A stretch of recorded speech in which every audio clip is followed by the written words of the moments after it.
been saying for you to leave. You don't know what you're doing. You're a lost soul, mate. 2 games. Conceded 4. 0 points. And who have we got next? Man City. Honestly, I'm sick of it. The performances are terrible. How much have we spent this window? 129 million on a B team. Honestly, the old Arsenal used to shop in Harrods, and now I feel like we're shopping in Shoe Zone. I'm sick of it.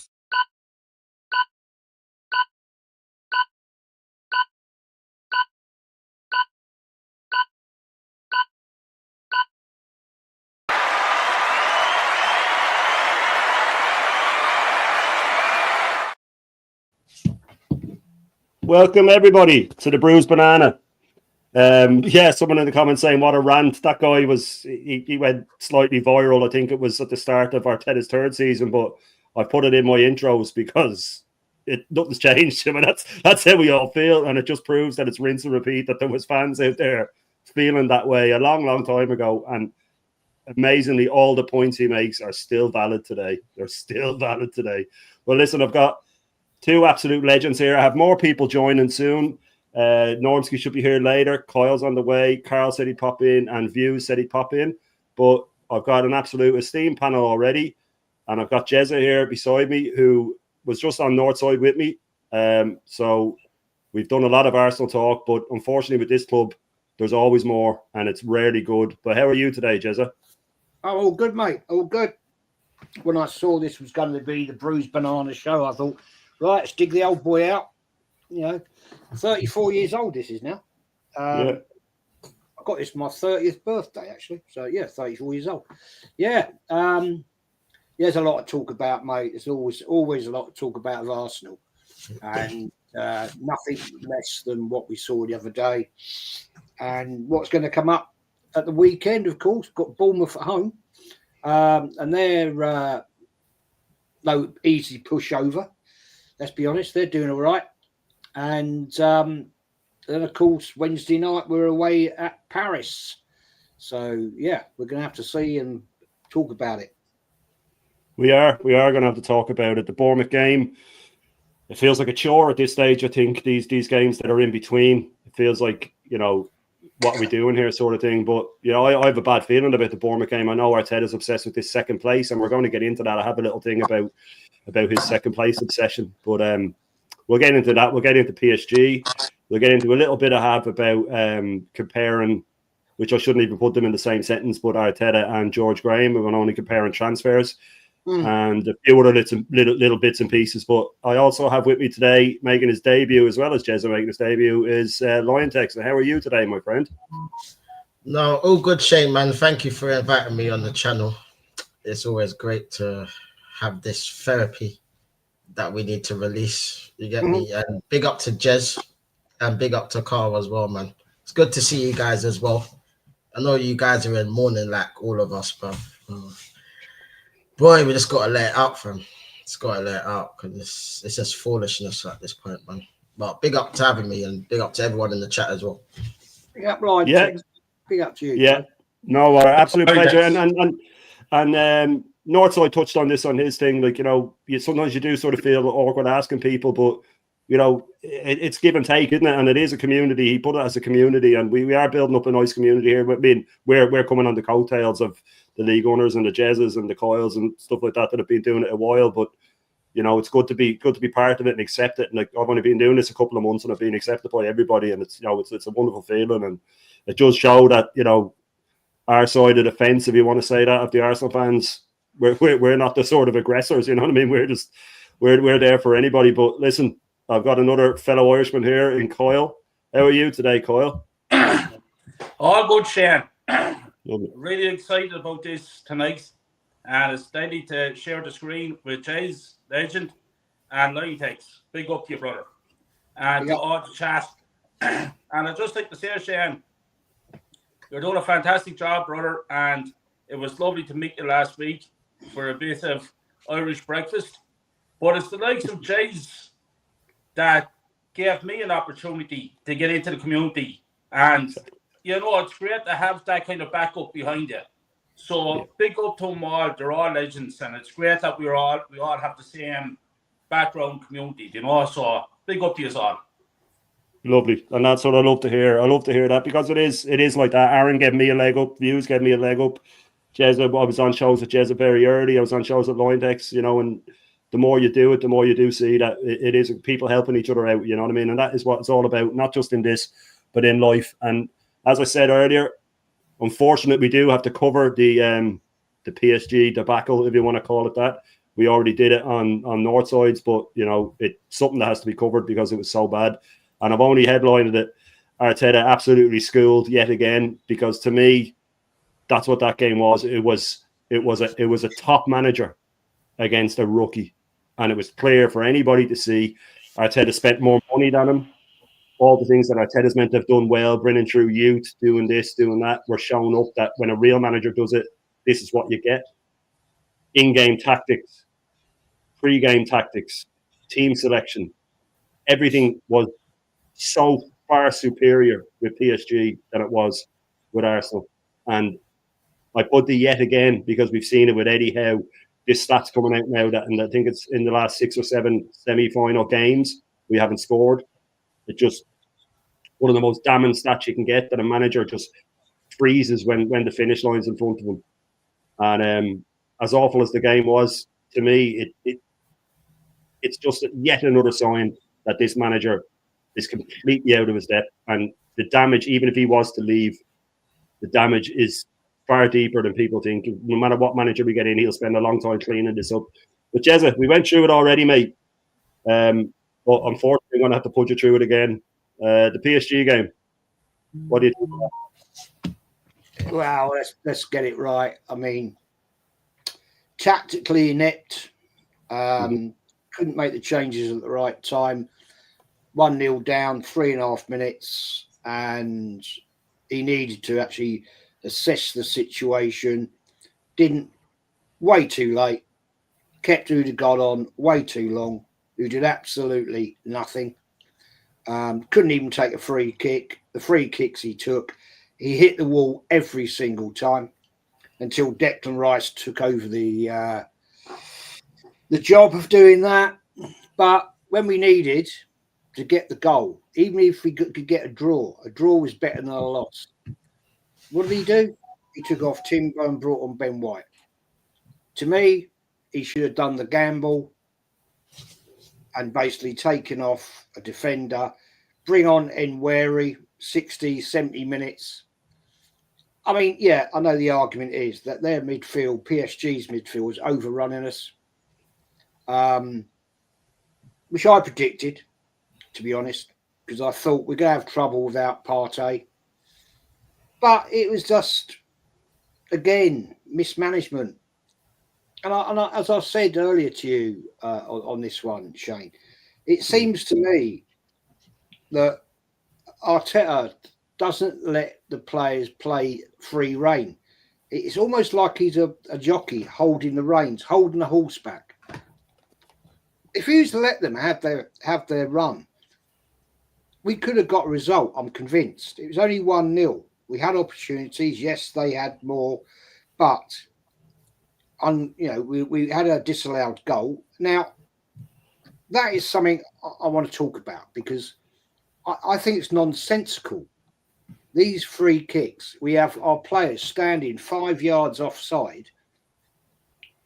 The arm goes up for the signal to come and start running in, timed to, as the ball is struck, the players are then onside.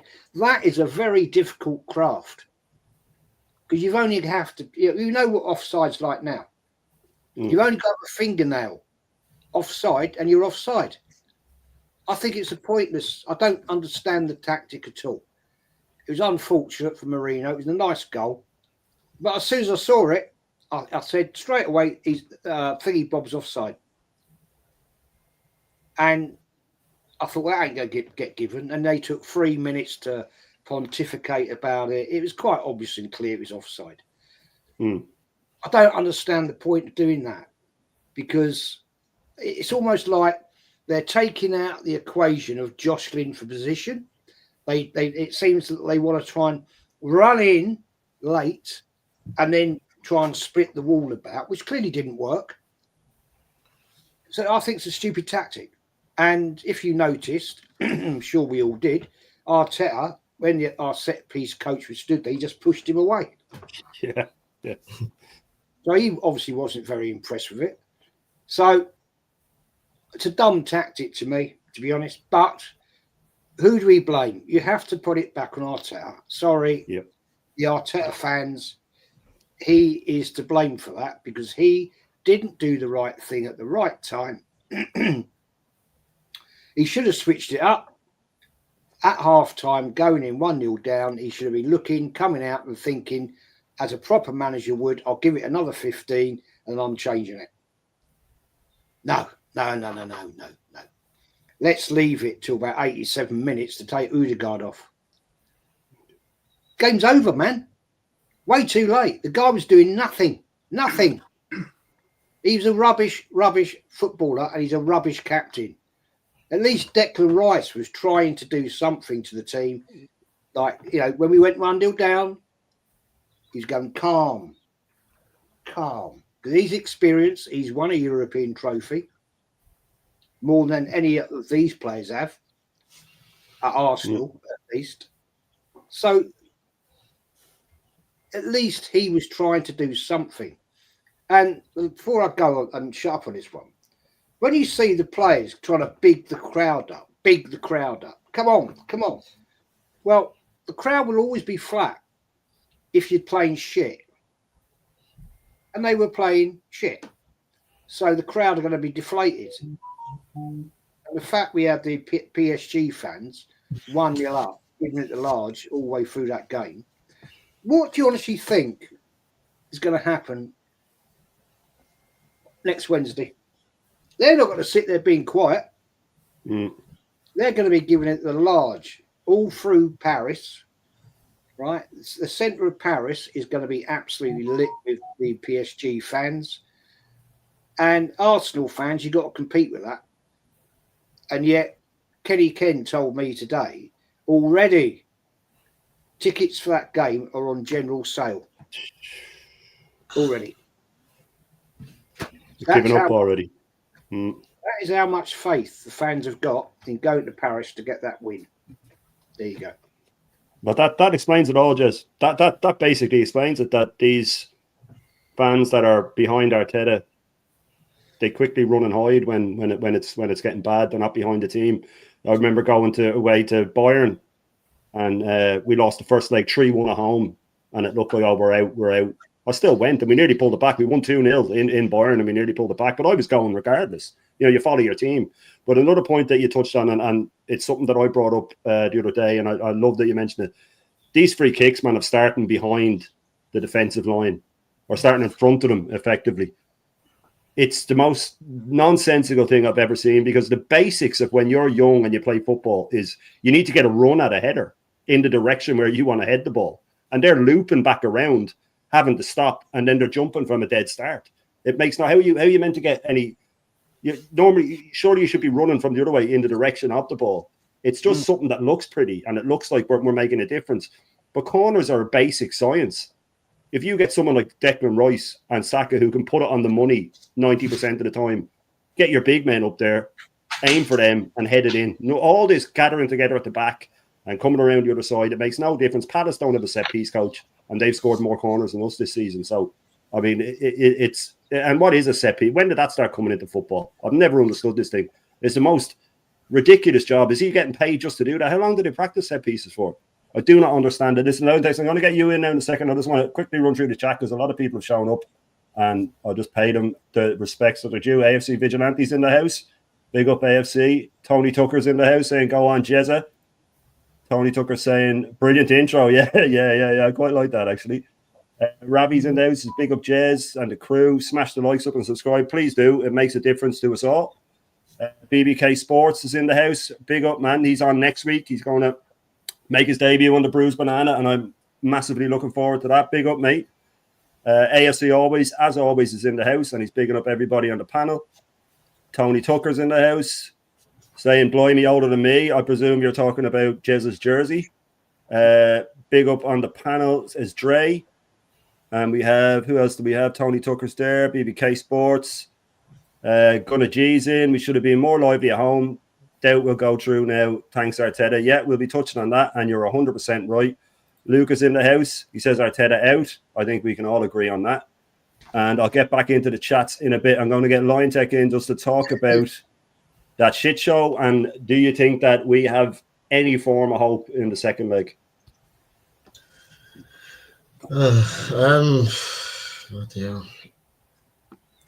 It's very unlikely, I must say. Like after what we watched the other day, that was literally a footballing lesson from start to finish. Literally, like it all started from the lineup. Like the whole setup was wrong from the start. Like, why didn't you just put Skelly in midfield? I've been crying about it all week. Like, put him in midfield. That's his position, by the way. Like, I had the top gooner, like, message me on one of my videos after the game, saying that, oh, when have you ever seen Skelly in midfield ever? And I said to him, well, when did you ever see him at left back before this season? When? Tell me then. No answer. Like, I don't understand what is going on, man. I really don't, man. But all that falls on the manager, to be honest. That's all on him. That game was on him, to be honest. Like, and that captain as well. If I get started on him, mate, I swear to God, because that was an absolute disgrace what he did. Like, the man was literally hiding on the pitch. Like, everyone's just literally watching him. He's hiding behind 3 players every time he lays off the ball. How the hell are you meant to get the ball if you're hiding behind 3 players? Exactly. Yeah. Like, what kind of nonsense is that? And then when he gets the ball, he's just passing it backwards and sideways. And then every time he tries to go forward, he loses the ball. He gets barged off. I mean, that game, yeah, you saw the levels between Vitinha and someone like Odegaard. Yeah. Vividly, you saw Vitinha every time he got the ball, laid it off, pass, move.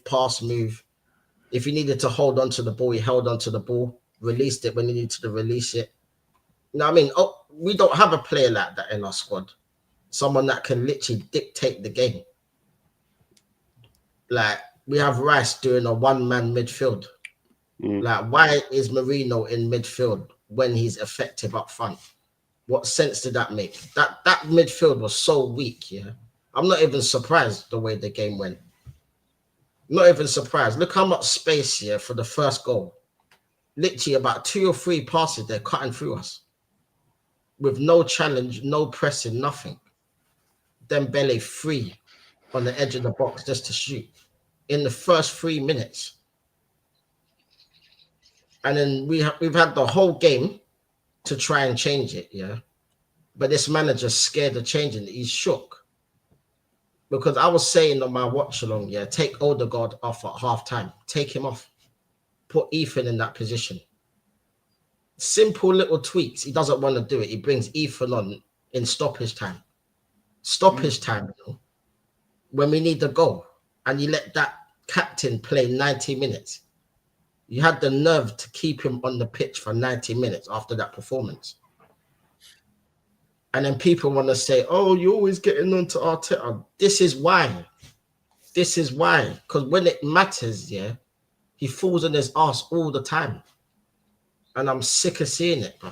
I'm sick of it. Because all we had to do, yeah, was literally keep the team more or less the same. Put Skelly in midfield, put Tierney at left back, suck it up, Arteta. I know you don't like him, but suck it up. It's a big game. Do what's best for the team. Stop thinking about your ego. You know what I mean? Like, it's an important game. Like, we all here want the Champions League because it's that close. And look what he's doing. Showing his inexperience yet again. Enrique schooled him. Like, Enrique just schooled him. Like, he didn't even know what to do. He was just sitting there stroking his chin, waving his arms about, doing airplanes and all that bollocks. Like, what is that? The man can't coach, bruv. I'm telling you, he's not a coach. He's not, bruv. All he was Pep's water boy. That's it. You know what I mean? He didn't learn nothing on the Pep. He didn't learn. Like it's a joke, man. It's a joke, man. Absolute facts, Lion. Absolute facts. Everything you said, and like I said, it's like we're beating a dead horse with this. But when you're talking to the top gooners, like you said, when they're giving it this, oh yeah, but what options does he have on the bench, or what's this?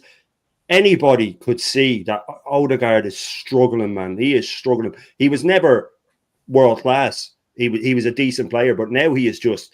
It's comical. Like I was watching it with my missus, and at one point he gave the ball. I think it was to Timber, and then he ran away. He sprinted away, and she was like, "What's he running away for? What's he running away? He's running away from the ball, hiding behind players. He doesn't want the ball, and when he does get it, he doesn't know what to do with it. It's actually cruel that Arteta's keeping him in the firing line. He needs to get him out of the firing line. He need put anyone in there. But I mean, like, look at Hansi Flick at Barcelona. He turns around and sees Yamal, right? You're an attacking player. I'm just going to put you on the pitch. You do what you want to do. You do what you do best. If he was manager of Arsenal, Wanyeri would have played most games this season, and he would have played in the number 10, and he would have built the team around him and said, "Look, you're a attacking flair. You do what you do. I'll let everybody else do the hard work around you. You just create, not this. Oh, you have to track back. You have to." He is possibly the most clueless manager that I've seen in a long, long time, and like you said, he's not even a good coach. Who's he improved? Maybe Gabriel. That's as far as I go. Timber was already a baller. He spent 50 million on him. It's not like he's a gem. So he is clueless, like you said, and watching it is painful, and watching it rinse and repeat, the same mistakes. He could have brought Zinchenko in the 10. There was changes there, like you said, push Sketty into midfield, his natural position. Oh, but Tierney doesn't invert. That's what you get. Tierney doesn't invert. Does Ben White invert? No. What's the difference? He signed Ben White. He didn't sign Tierney, so he'll insist on Ben White. Well, listen, Kyle, what did you think of that match? Yeah. First thing is, earlier that day, I told Lee, I said, we're not winning this game tonight. And later on, I was speaking to Aaron on the phone. He was actually 10 minutes away from the Emirates Stadium. And he said to me, what do you think, Kyle? What's your prediction? I actually went for 2-1 to Paris Saint-Germain. This Arsenal team are not good. We got Real Madrid when Madrid were poor. Mm-hmm. And it was two wonder goals from Declan Rice, those 2 free kicks. Lucas, when we beat Madrid, the fan base got excited. We all did. Of course we did. And then I was told the fans are starting to dream. Dream of what? Failure once again. Lucas, PSG in the first 30 minutes of that game gave us a football lesson. That's how you play football. And then to continue throughout the whole game. The midfield was in total control. They were able to pass the ball, control the ball, never under pressure. They knew exactly where the players were. We were running around like headless chickens. Mm-hmm. You cannot win a game like that when you look at the team sheets and you see Kia Ward, and fair play to Kia Ward, he's done well enough lately, but he's not at that level to win you a Champions League. When you have Trossard up forward, when you have Martinelli, and when you have a captain like Odegaard, you are not winning them games. Odegaard, for me, is the worst captain I ever saw at this club, and I have seen some poor ones. What does he give? And what do the Arsenal fan base do? I'll tell you what to do. They give him a standing ovation when he substituted on the 90th minute. He should have been booed off the field. He should have been stripped from his captaincy straight away if Arteta had any balls, which he don't. You see Arteta, they're all angry looking. He's the most narcissistic man I ever saw. It's all about him. It's not about the team. It's not about the club. It's about Arteta. Arteta says, oh, it's only half time. We have to go to Paris and win the game. I have a newsflash for you, Mikhail. It's not happening. Not happening. Next Wednesday night, I'll watch the game, but I know myself we're not doing anything much in that game. I hope I'm wrong, but I just don't see it. The same way as I didn't see it there Tuesday night. It's a shambles. And we're in serious bother because, as far as I'm concerned, there's at least 60% of that squad not good enough. Yeah. And they're all on massive wages. Who's going to take them? And who are we going to buy in and give more money and more money and more money? It's a serious situation we're in. So I don't know, folks. Look, we're all shouting from the rooftops for Arteta to be sacked. Is it going to happen? I don't think so. I hear fans today on TalkSport all saying, give Arteta one more year. Buy in a striker in the summertime, a top striker, and he might win something then. He can buy Ronaldo and Messi, and he still won't win anything. 100%. Because he's not a top-level coach. He's not a top-level manager. Luis Enrique gave him a football exhibition. That's a proper manager. Yep. Arteta is not. And I don't see the big love affair that these fans have with him. And us here on the panel, we're the fools because we're against Arteta. We're not against him. We just know he's not good enough to succeed with our club. And 100%. we all want our club to win major trophies. It's a long, long time since we won a major trophy. And it's going to continue that way when Arteta's in charge. But we're in trouble, gentlemen, and next season it's going to be worse. So buckle up. It's going to be a bumpy ride. But You're exactly. To answer your question, it was a pure shambles. A shambles. Yeah. A semi-final of a Champions League. And they're going around the field like they didn't know what to do. They were lost. Yeah. Marino on midfield. All you had to do was look at the team sheets. As soon as I saw team sheets, Aaron, we have no hope in this game. Ask him, he tell you. 10 minutes away from the stadium. That's it, how is it that I can see that, but this Arteta can't see? He's getting 15 million a year. This is shambles. The whole thing's a joke, and I'm sick saying this. I'm like a broken record. Repeat. Get this manager out of here, and bring 60% of the squad with him. Until then, we're fucked. We're going nowhere. Well, that's it, Carl. And you said about signing Ronaldo, Messi in their prime.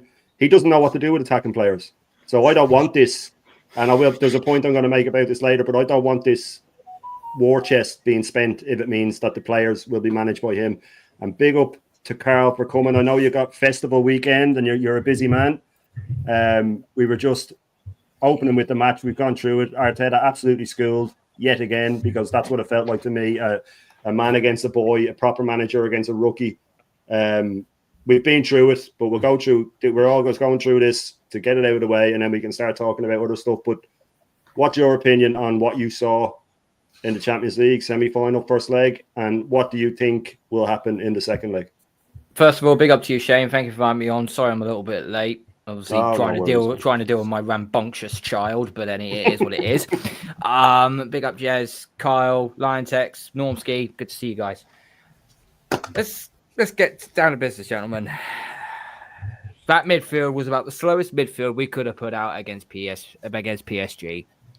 Mikel Merino has played in midfield for us a few times now, and we've all said the same thing. He can't play in midfield. He doesn't defend properly. He can't move forward properly. He is like driving a Ferrari through the middle of Manhattan, and a luxury good. That's all he is. Put him up front, and he'll do you a job. Not a great job, but he will do you a solid job. He'll get you goals. His conversion rate in front of goal is actually pretty decent. I think it's like 39% conversion rate on his goals, on his shots he has. Why did we decide not to play him up there? I've got absolutely no idea. That game overall was a disgrace. The fans, this is meant to be I don't want to go straight at the fan base, okay? But that was a semi-final. And you fell flat like a pancake in that entire stadium. Whilst the PSG lot, in the 2,400 PSG Ultras, they were banging the drum, they were cheering, they were singing, they were doing that all throughout the entire game. Big up to the PSG fans. What the hell did we do? What the hell did we do to get it to like cheer on for this team? The game was done within the first half an hour, and not because of the fact we was only 1-0 down. It was because of the fact that PSG never let us have the ball. We just went into turtle mode all throughout that first half. Vitinha, Ruiz, and Mendes completely put our midfield to shame. Vitinha played at Fulham, by the way. Market opportunity? No? Oh, you'd rather have Fabio Vieira. Fucking good one. Absolutely. What I want to know who freaking signed that one off. Because that's an embarrassing one, to say the least. Was Thomas Partey missed in that game? He was. But I don't think it would have made that much more of a difference. Because we're employing a 32-year-old to be our main man in midfield. I mean, you know, that's just blasé to say the least. Where I would go about with this manager is this. The only real substitution you made was a like for like on bringing Ben White on for Timber, because once again, you played Julian Timber in 2 meaningless Premier League games that he didn't need to play. Same with Saka. Same with Martinelli. Same with Saliba. Same with Lewis Skelly. We didn't have to play those 2 Premier League games in between the Champions Leagues we were playing. Our eggs are all in the Champions League basket. So why are you playing these in dead rubber Premier League games? What, just to hang on to second place? Second place wins you fuck all. What gives you more money for Champions League? Whoop-de-doo. We're not accountants. We're fans. We want to see us win.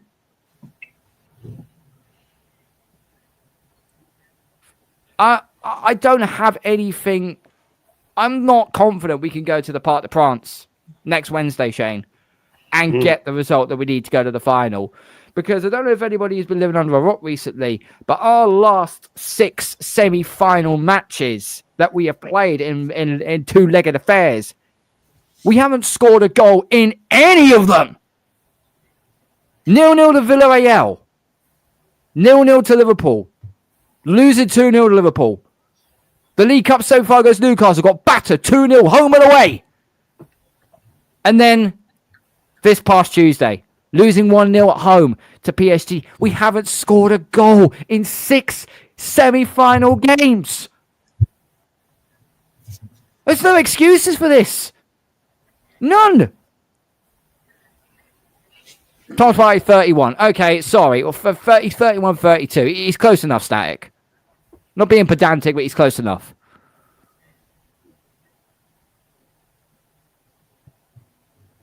And to make matters worse, this is a dark day for us. This is a dark week for us as Arsenal fans. Not only have we not done what is required in beating PSG, giving us maybe a foothold in this tie, but one of the 2 of the worst football clubs in English football, right in the English Premier League, right now, are on their way to a European final. United are beating Bilbao 3-0. We're slapping them. Tottenham are beating Bodo Gimps 2-0. I'm not bothered by if it'll be sour if Man United win the Europa League. It'll be absolutely sour. But guess what? They've won the Europa League many, many times. They deserve to. Okay? But if Tottenham win it, and we don't win this Champions League, that's not a sackable offence, Shane. That's a prison sentence. It's a fucking sentence. You don't let them cunts over the road beat us to a fucking European title. You don't do that. Well, listen, someone take the floor, please. This is what he does to us, man. And this is what he does to us. You know, when I played that little clip at the start of your man from years ago losing the plot, and I said, I put that in it because that was into Mikel Arteta's phase 2, and that's how we all felt, and it's rinse and repeat, because all the points he makes are still valid. They're all still valid, because this manager never learns from his mistakes. That semi-final stat proves it. He freezes. He doesn't know how to change games. He doesn't know how to sign players. He doesn't know how to handle forward players. All he cares about are press conferences and having 7 microphones in front of him and cameras pointing at him and questions being directed at him when he is there. He's number 1. He's the protagonist. It's main character syndrome. That is all he cares about. other managers in history hated press conferences. That was the worst thing that they had to do. They're so tedious. That's his favorite time of the week, is doing a press conference, is having everybody sitting in chairs facing him, and he has a smirk and the latest merch, and he's prattling on about absolutely nothing and getting to no point and dancing around questions like a stripper on a pole, never getting to the point. And he drives us to feel the way you do, the way Kyle has exploded. We've all exploded at different times. Normski's exploded on his watch-alongs. Jez has had enough. Liontek's had enough. We've all had enough. And what makes it harder is having to deal with these top gooners or these other side of the fencers or these Arteta-ins, whatever you want to call them, that keep standing up for this man. And they keep pushing a narrative that doesn't exist because they want to win. They want to say, oh, look. And the thing is, when they're all leaving the stadium early before the match is over, or when they're, like Jezza said, the PSG tickets now have gone on general sale. They don't want to go now. When they're clearing out before the PSG game to go get their latte and their fucking poppy seed bagel before the final whistle's gone, they don't take it home with them. They don't take this home with them. We take it home with us. We lose sleep before games. We feel ill after games. We cry after Michael Owen scores 2 in an FA Cup final. They don't, and that's why it doesn't bother them. But Normski's here. Big up, Normski. Thanks for your time. As always, mate, it's always a pleasure. And you're a gentleman. And I know you were on Northside with me earlier, and we've been through all this, but, it's therapy for us, I suppose, getting it out. So we're still on the point of Arteta getting absolutely schooled yet again. And I know you've been through it, but if you want to just run through it again, your feelings on what happened the other night and what's happening with this club. Well, right now, I'm just contemplating, as Gundown's just said, the 2 worst teams that could ever go on into a final and win it. Tottenham are 2-0 up, and Man United are 3-0 up away. What phase are they in? It sounds crazy to say, but what phase are they in? Yeah, bro, I'm shocked right now. Seriously, I'm shocked because the pressure now is on this manager now to go over to Paris Saint-Germain and beat this team. And I don't think he has the minerals to do it. We should have done this, the Emirates, after 4 minutes with 1-0 down. And literally from there, we gave up the ghost. We literally gave up the ghost. He's up against a manager, that's properly decorated. 9 titles with he's won in his history. 9 titles with Barcelona. Yeah? You want me to run through? 2 La Ligas, 3 Copa del Rey, 1 Spanish Super Cup, 1 UEFA Champions League, 1 UEFA Super Cup, and 1 FIFA World Cup. Right? He then goes to PSG last year and he wins what? A treble. And gets to a semi-final. And now about to get to another semi-final. And probably get into a final after we go there next week. Right? We are just not good enough. This manager is not good enough. He's the man before the main man. Yeah? He's got us as far as he can. And he cannot get this. He's tactically inept. Yeah? He's absolutely tactically inept. He got proper schooled, as you said, Shay. He got proper schooled by Enrique. He gets schooled by Eddie Howe. Mm-hmm. Yeah. He gets schooled by Eddie Howe. I'm talking about the PE teacher. That's what people want to call him.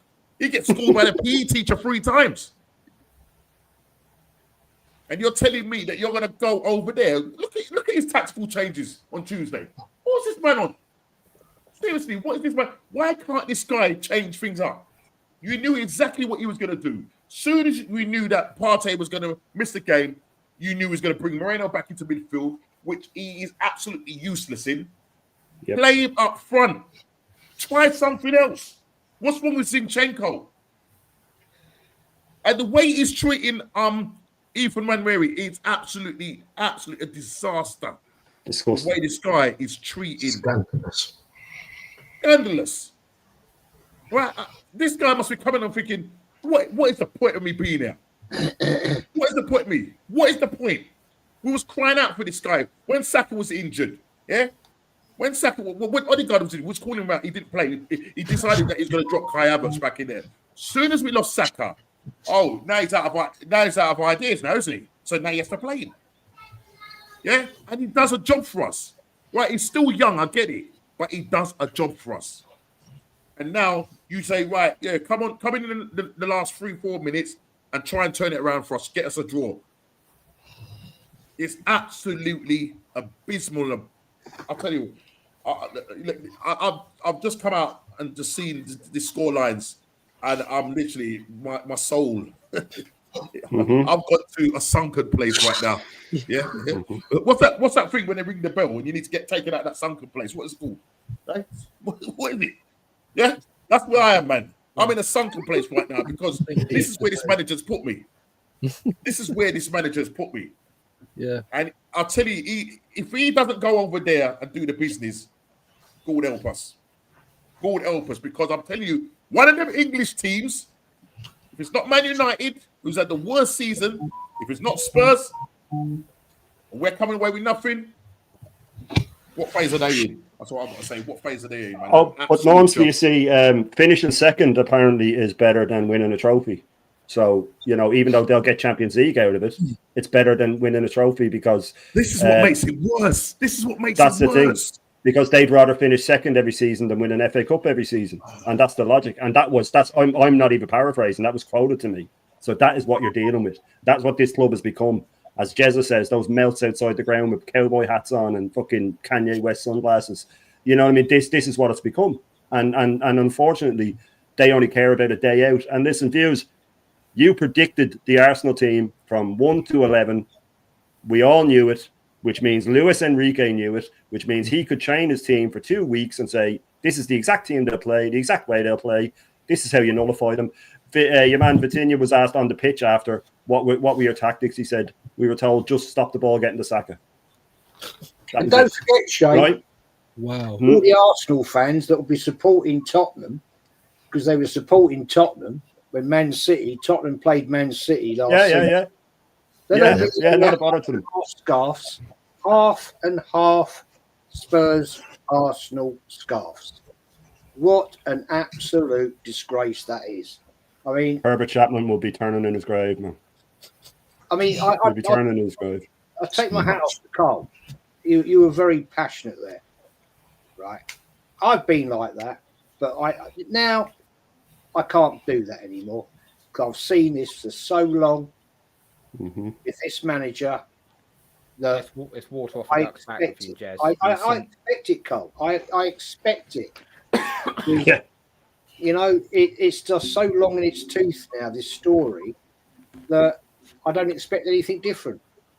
I'm actually surprised, to be honest, when we do win. I won't lie. Because this guy is an absolute prick. He's an absolute clown. I've been calling it for 5 years. I never wanted him. I don't want him. And we ain't going to do nothing with this manager.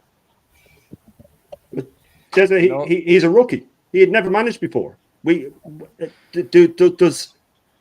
Does a gourmet restaurant hire a chef who's never chopped an onion before? No, they don't. They don't put him in charge.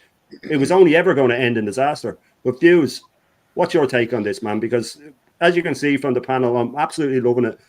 I thought we had been through it so much that, that there was no anger left, but clearly it's still there. And I'm glad that we're getting it out because it's better to try and turn a negative into a positive, and at least we can get it out there and try and feel better. But how do you feel about it, mate?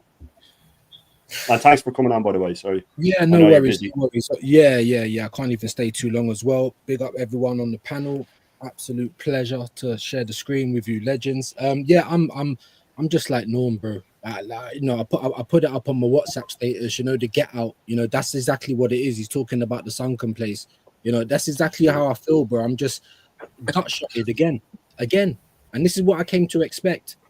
This is what I came to expect when the pressure is on, because other than the legends here and the legends in the chat, we all knew that it was 50-50 with Madrid, probably even more in their favor before the game, and that one little win, these guys are acting like we actually done something. And just, when everyone had the eyes on us, all the eyes are on us. PSG fans were confident, and so they should be.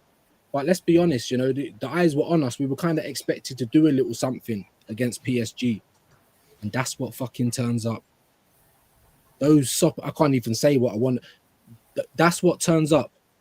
That after all this time, all these fucking PR spins, processes, all this, but the biggest game at the Emirates. That's what turns up. We could have got beat, I don't know, 4-0. Yeah. Yeah, but forget what was going on in the game. We could have got beat 4-0, and I would have said, all right, if we would have actually left it all out there. Eubank and Ben settings. That's what we needed to do. Yeah, come out of that knowing that there's no regrets. If we would have got beat by the best team, then we got beat by the better team. But to see that after all of this, so from 2019 to now, it's like that fucking, what do they call it? Ouroboros or whatever it is, the snake that eats itself. It's like we're right back at square one. That's what it feels like. Right back at square one. Going round and round in circles, doing the same old fucking shit, and we've seen it time and time and time again. Top Gooners today talking about, oh, it's all right. It's only 1-0. We couldn't put a foot on the fucking ball. What do you think we're going to go and do over there in France? Exactly. I'm more angry today than I even was after the game. I think I was just like shell-shocked after the game. I was just dumbfounded. Like, honestly, this is the kind of slop that we put up. Yeah, I work at Philosophy Football. Yeah, I go and do all of them stupid little carrier bags at the games, and and I knew the moment that we didn't get that job, I said this club don't even care.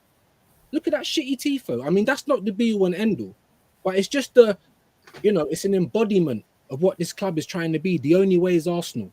Yeah, we're a fucking reality show. That's what it feels like. They only want to make money. They're putting the season tickets up. They're putting out new fucking merch every 5 minutes.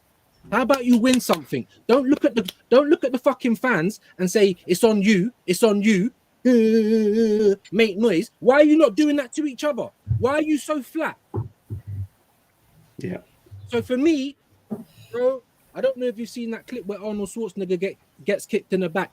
Bro, that's what I wanted to do to Arteta. That's how angry it's actually making me. I was throwing things around the room. I cannot believe that we've got to this point, and the bare minimum that I can ask from you guys is fucking effort. And you turn up 40 odd minutes late. Where's Wally on the sideline? Don't make a substitution until what? The 83rd minute. And it's a like for like. The disrespect of Ethan Nwaneri. I've been saying that from early. The moment they spoke about Saka coming back, I said, watch what happens to Ethan under this terrorist manager. So I'll leave it there. I'm pretty sure it's the same kind of sentiment as everybody else. But yeah, today, of all days, and I've just stopped my watch along early at halftime. There's no way I'm sitting through that shit. 3-0. And one of these teams might win something again this season. Bro. Do you know what makes it worse? Liverpool have won the Premier League. Newcastle have won the League Cup. Chelsea have won the Conference League. Man City are probably going to be the big favourites going in against Palace for the FA Cup. And United or Spurs could win the Europa League. Yeah. Honestly, this is we are not in hell, gentlemen. We are somewhere worse. Guys, we've literally gone back to being the banter club. We've today is the day where we mark Arsenal have gone back to being the banter club. You see them Tottenham fans there? You see all them Man United fans? They're going to be trolling us. And rightly so, Normski. Rightly so. We deserve it. Well, with the way this club's being run. Well, they won't troll us. They won't troll us. They'll troll Ligal. They'll troll fucking. They'll troll fucking Bavs. They'll troll they'll troll all of the top gooners that have been chatting smack, saying that Bilbao are going to knock Man United out and Bodo Glimt Bodo Glimt is too much for Tottenham. All they've done is talk smack all freaking week. Yeah. Well, you see, and it's just fucking... all this talk, right? All this talk about how much we just knocked off Real Madrid, the best club team in world football. Now it's only PSG. We'll go to PSG and kick their ass and get some revenge on Barca for what happened in 2006. Well, guess what? You didn't fucking make it there. No. You see, Carl, they were already debating who they prefer in the final. Before we even stepped on the pitch. Oh, I think maybe Barcelona. I think maybe settle down. PSG are a top side. And you know what? You know what's funny is the team that Arteta took over with Aubameyang and Ozil. Yes, the defense is a bit of a shambles. But if Emery was in charge of that team, they would have given that PSG team more of a game. They would have given them more of a game than the team that Arteta spent 5.5 years building. We would have had Aubameyang and Ozil and players that can open the team up. We would have given them more of a game, and that's the funny thing. It's not just a new rebuild. It's an absolute disaster. He's absolutely. We're worse off than when he took over, and we're 750 million deep. It's just it's an accident. And what bothers me is that someone put it in, and I started it because it is a point I was going to make. Is that the media don't ask him. The media don't ask him any fucking questions. It's like they're afraid to ask him. There's not one of the journalists ever asked him an awkward. And I've mentioned this many a time. They don't. Number one, they're not allowed in the press conference. But why are none of the pundits saying it? Why is Rooney coming out and going, the crowd should have got behind him. Why isn't the crowd behind him? What's it got to do with you, chap? You look like a balloon with a Weetabix crushed on top. What do you know? You know what I mean? Well, how did your management career go? They should have got behind him. Get out of my face, man. Give us something to cheer for. I'm tired of it. Yeah. Well, listen, I'm actually surprised that we all had that amount of anger left in us, but it just shows what this club does to us. But if you don't mind, I just wanted to run through something quickly. And give me a minute because I'm getting used to this. And views, whenever you need to go, man, I know you don't have long. Just let me know. But I just want to go through this because I want to go through. I'll do Mikel Arteta first, right? I just want to go through his signings because where am I here? Do I have it there? Yeah, add to there. Okay, right. We just go through really quickly, because I just want to compare them to a man like George Graham who had a lot less to spend, and we'll see which players you think of these might become club legends and which ones did for George Graham. And I'll just rip through it because Pablo Mari, we know how that worked out, right? Cedric Suarez, why is he there twice? Willian, what a signing that was. Gabriel, I'll give him that. Runnerson, I mean, just stop. Thomas Partey, again, I'm not really taking this as what a find. It was 50 million. Everybody knew who he was. He should have cost more, but he had a release clause. And Matt Ryan, I mean, come on. I mean, this was covered on Northside's thing. The amount of keepers we've gone through is probably more than the 30 years previous. We have Martin Odegaard. I mean, we don't even want to get into that because we'll all end up breaking our microphones again. Nuno Tavares. No, mine has survived just about. Anyway. Yeah, but no. But I mean, by throwing it against the wall, not even shouting it. We have Sambi Lokonga. I mean, I tried saying his name the other day, and the furniture started spinning around. Ben White. Aaron Ram, Ben White, fair enough, but he signed him as a centre back, couldn't cut it, and he was forced to push him out the wide. And let's not forget that it was 58 million he spent on him. Aaron Ramsdale, he's already fucked him off. I don't know why Odegaard's there yet because the other one was loan. Tommy Asu, I mean, Bruce Willis has been trying to catch him for a while now. Mr. Glass, you can't touch off him and he snaps. Austin Trusty, come on. Marquinhos, it has to be one of the biggest jokes that we've ever had. Fabio Vieira, we all know that worked out. Gabriel Jesus, I mean, he spends more time in casualty than on the pitch. Zinchenko, unbelievable. He's 7 times his wage, 7.5 times. He was on 20 grand. Here's 150 grand. Oh, you're awful. Unlucky. Leandro Trossard, I mean, Kung Fu Panda's done all right, but I mean, he's not a world beater. Kivior, we all know how that worked out. Jorginho's legs are gone. Havertz, it's the worst signing that I think I've seen in my life as an Arsenal fan, and I don't mean as in his quality, I mean for the price paid, the wages, and how it's actually worked out. Timber, yes, he got that one right. Credit where credit's due. Declan Rice, fair enough, but I mean, look at the price tag. I know that's in euros, but 105 million. It's not like he was cheap or refined. David Raya's done well. Calafiori, I mean, I don't even want to mention his name. Marino, awful. Sterling, he challenged Havertz as the worst ever. And Neto. I mean, lads, that's what we're dealing with here. That alone just reads as, a sackable offence. There's a it's unbelievable. And now I just want to quickly run through Big George's, all right? Because, I mean, you'll see what a real manager can do. A real manager that can find players. A real manager that can, improve a player. And this is what a real manager will do. So I'm just going to share this now. This part will be a history lesson for me, Shay. So on me, will you? No. The funny thing is, you will know a lot of them. All right, you will know a lot of them. Yeah. Started with Perry Groves. All right, Perry Groves was a good squad player, and Jezza, I'm sure will tell you that. Alan Smith, top forward, got him for next to nothing. And then the defense, when he started, he said he needed the Jezza brought us up before he came in. Said I need to fix the defense. He signed Nigel Winterburn for 600 grand, and he signed Lee Dixon for 700 grand. Right, 2 club legends. Really, we have to call them club legends. I'm sure. I'm going to get Jez in after this because he'll know a lot more about this than me. Brian Marwood, Steve Bold, another legend. Limpar. I always liked Limpar. I actually have his autograph. I met him years ago. And David Seaman, but to me, the best keeper we've ever had, right? Andy Linnigan was more of a squad player, but he did get that cup final winning goal. Ian Wright, I mean, we don't need to say anything there. Possibly one of my favourite ever Arsenal players. He made a few, don't get me wrong, he made a few clangers. Eddie McGoldrick, my fellow Irishman, was a bit of a flop. Vince Bartram, backup keeper. Stefan Schwartz, who I loved, he ended up leaving then for Fiorentina. We made a good profit off him.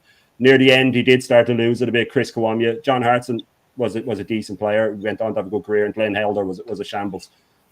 But we also have to remember that George Graham used the youth system properly.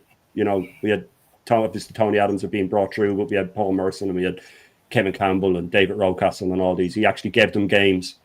Jezza, is there any comparison between those two transfer records, or is one of them good and the other one absolutely awful? I don't think there's any comparison, to be honest. There isn't it? Yeah. Be quite truthful with you. You're quite correct in your statement you just made about George Graham. I mean, the 1991 season, he brought in the young David Hillier from the youth squad. Yeah. Unfortunately, destroyed his career by his own stupidity. But good player in that season, where we nearly went unbeaten, apart from one game. Chelsea. Yeah, that awful game. And the thing is that I said this earlier on tonight. The difference between George Graham and Arsene Wenger, they had attraction. People wanted to play for them. My point is this, that I don't think there's players that really want to play for Arteta, because I don't see he has the ability to attract Europe. And we're just talking about Europe's players, because when these players are in the summer or on international duty, they talk, right? They have a chat. And I don't see top class players seeing what he's done to people like Aubameyang, Lacazette, Ozil. And I can go on and on and on and on. Players going to look at him and think, do I really want to play for him? Am I going to win anything with this manager?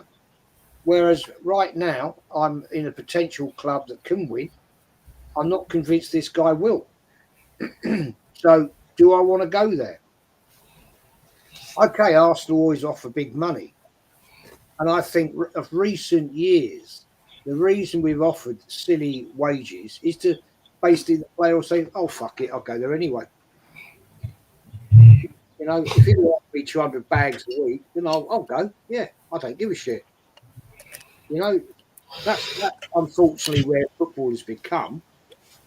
Whereas it's more of the situation of maybe it will change now. Now we've got Andrea Berta here, who will be looking at the transfers, who will be looking to get people out the door.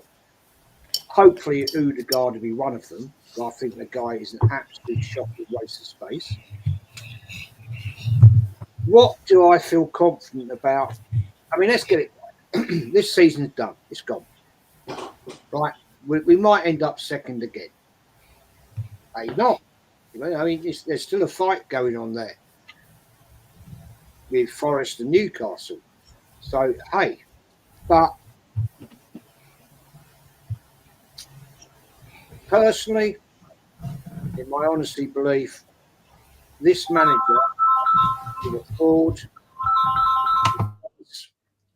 and he should go.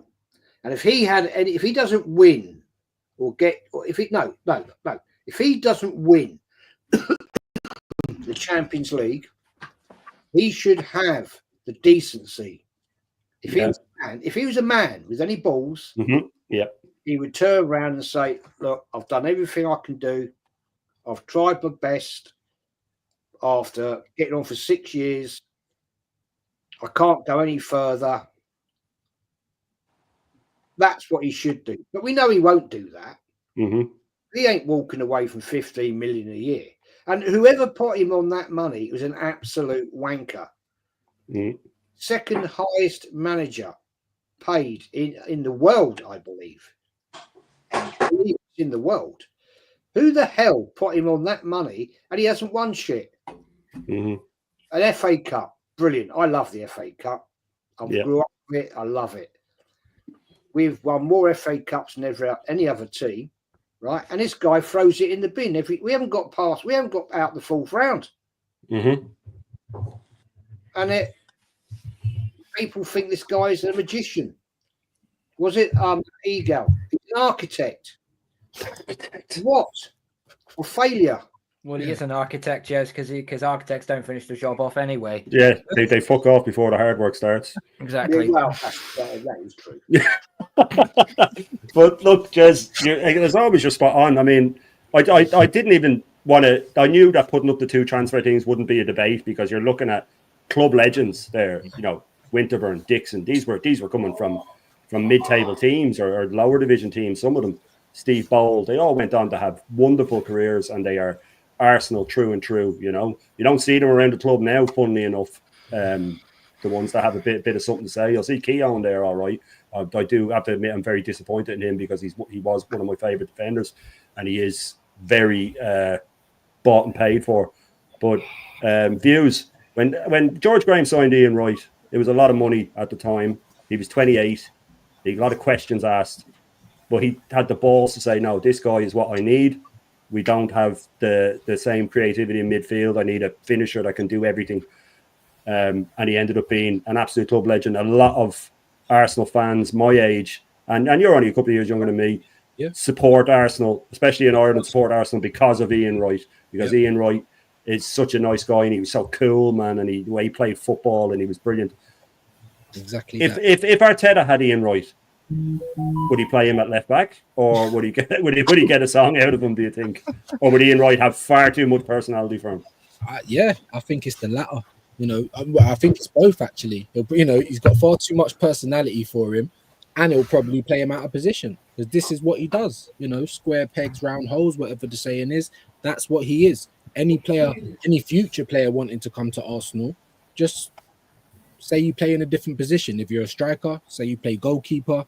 If you're left back, say you play centre midfield, and you might actually get to play in your position.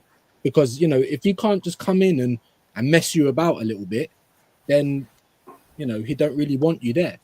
And, you know, he's a massive dictator, you know, and so both points are true. He wouldn't be able to handle his personality either. And you're absolutely right. What a legend. I mean, I was very young, obviously, when he came to the club, but I was there.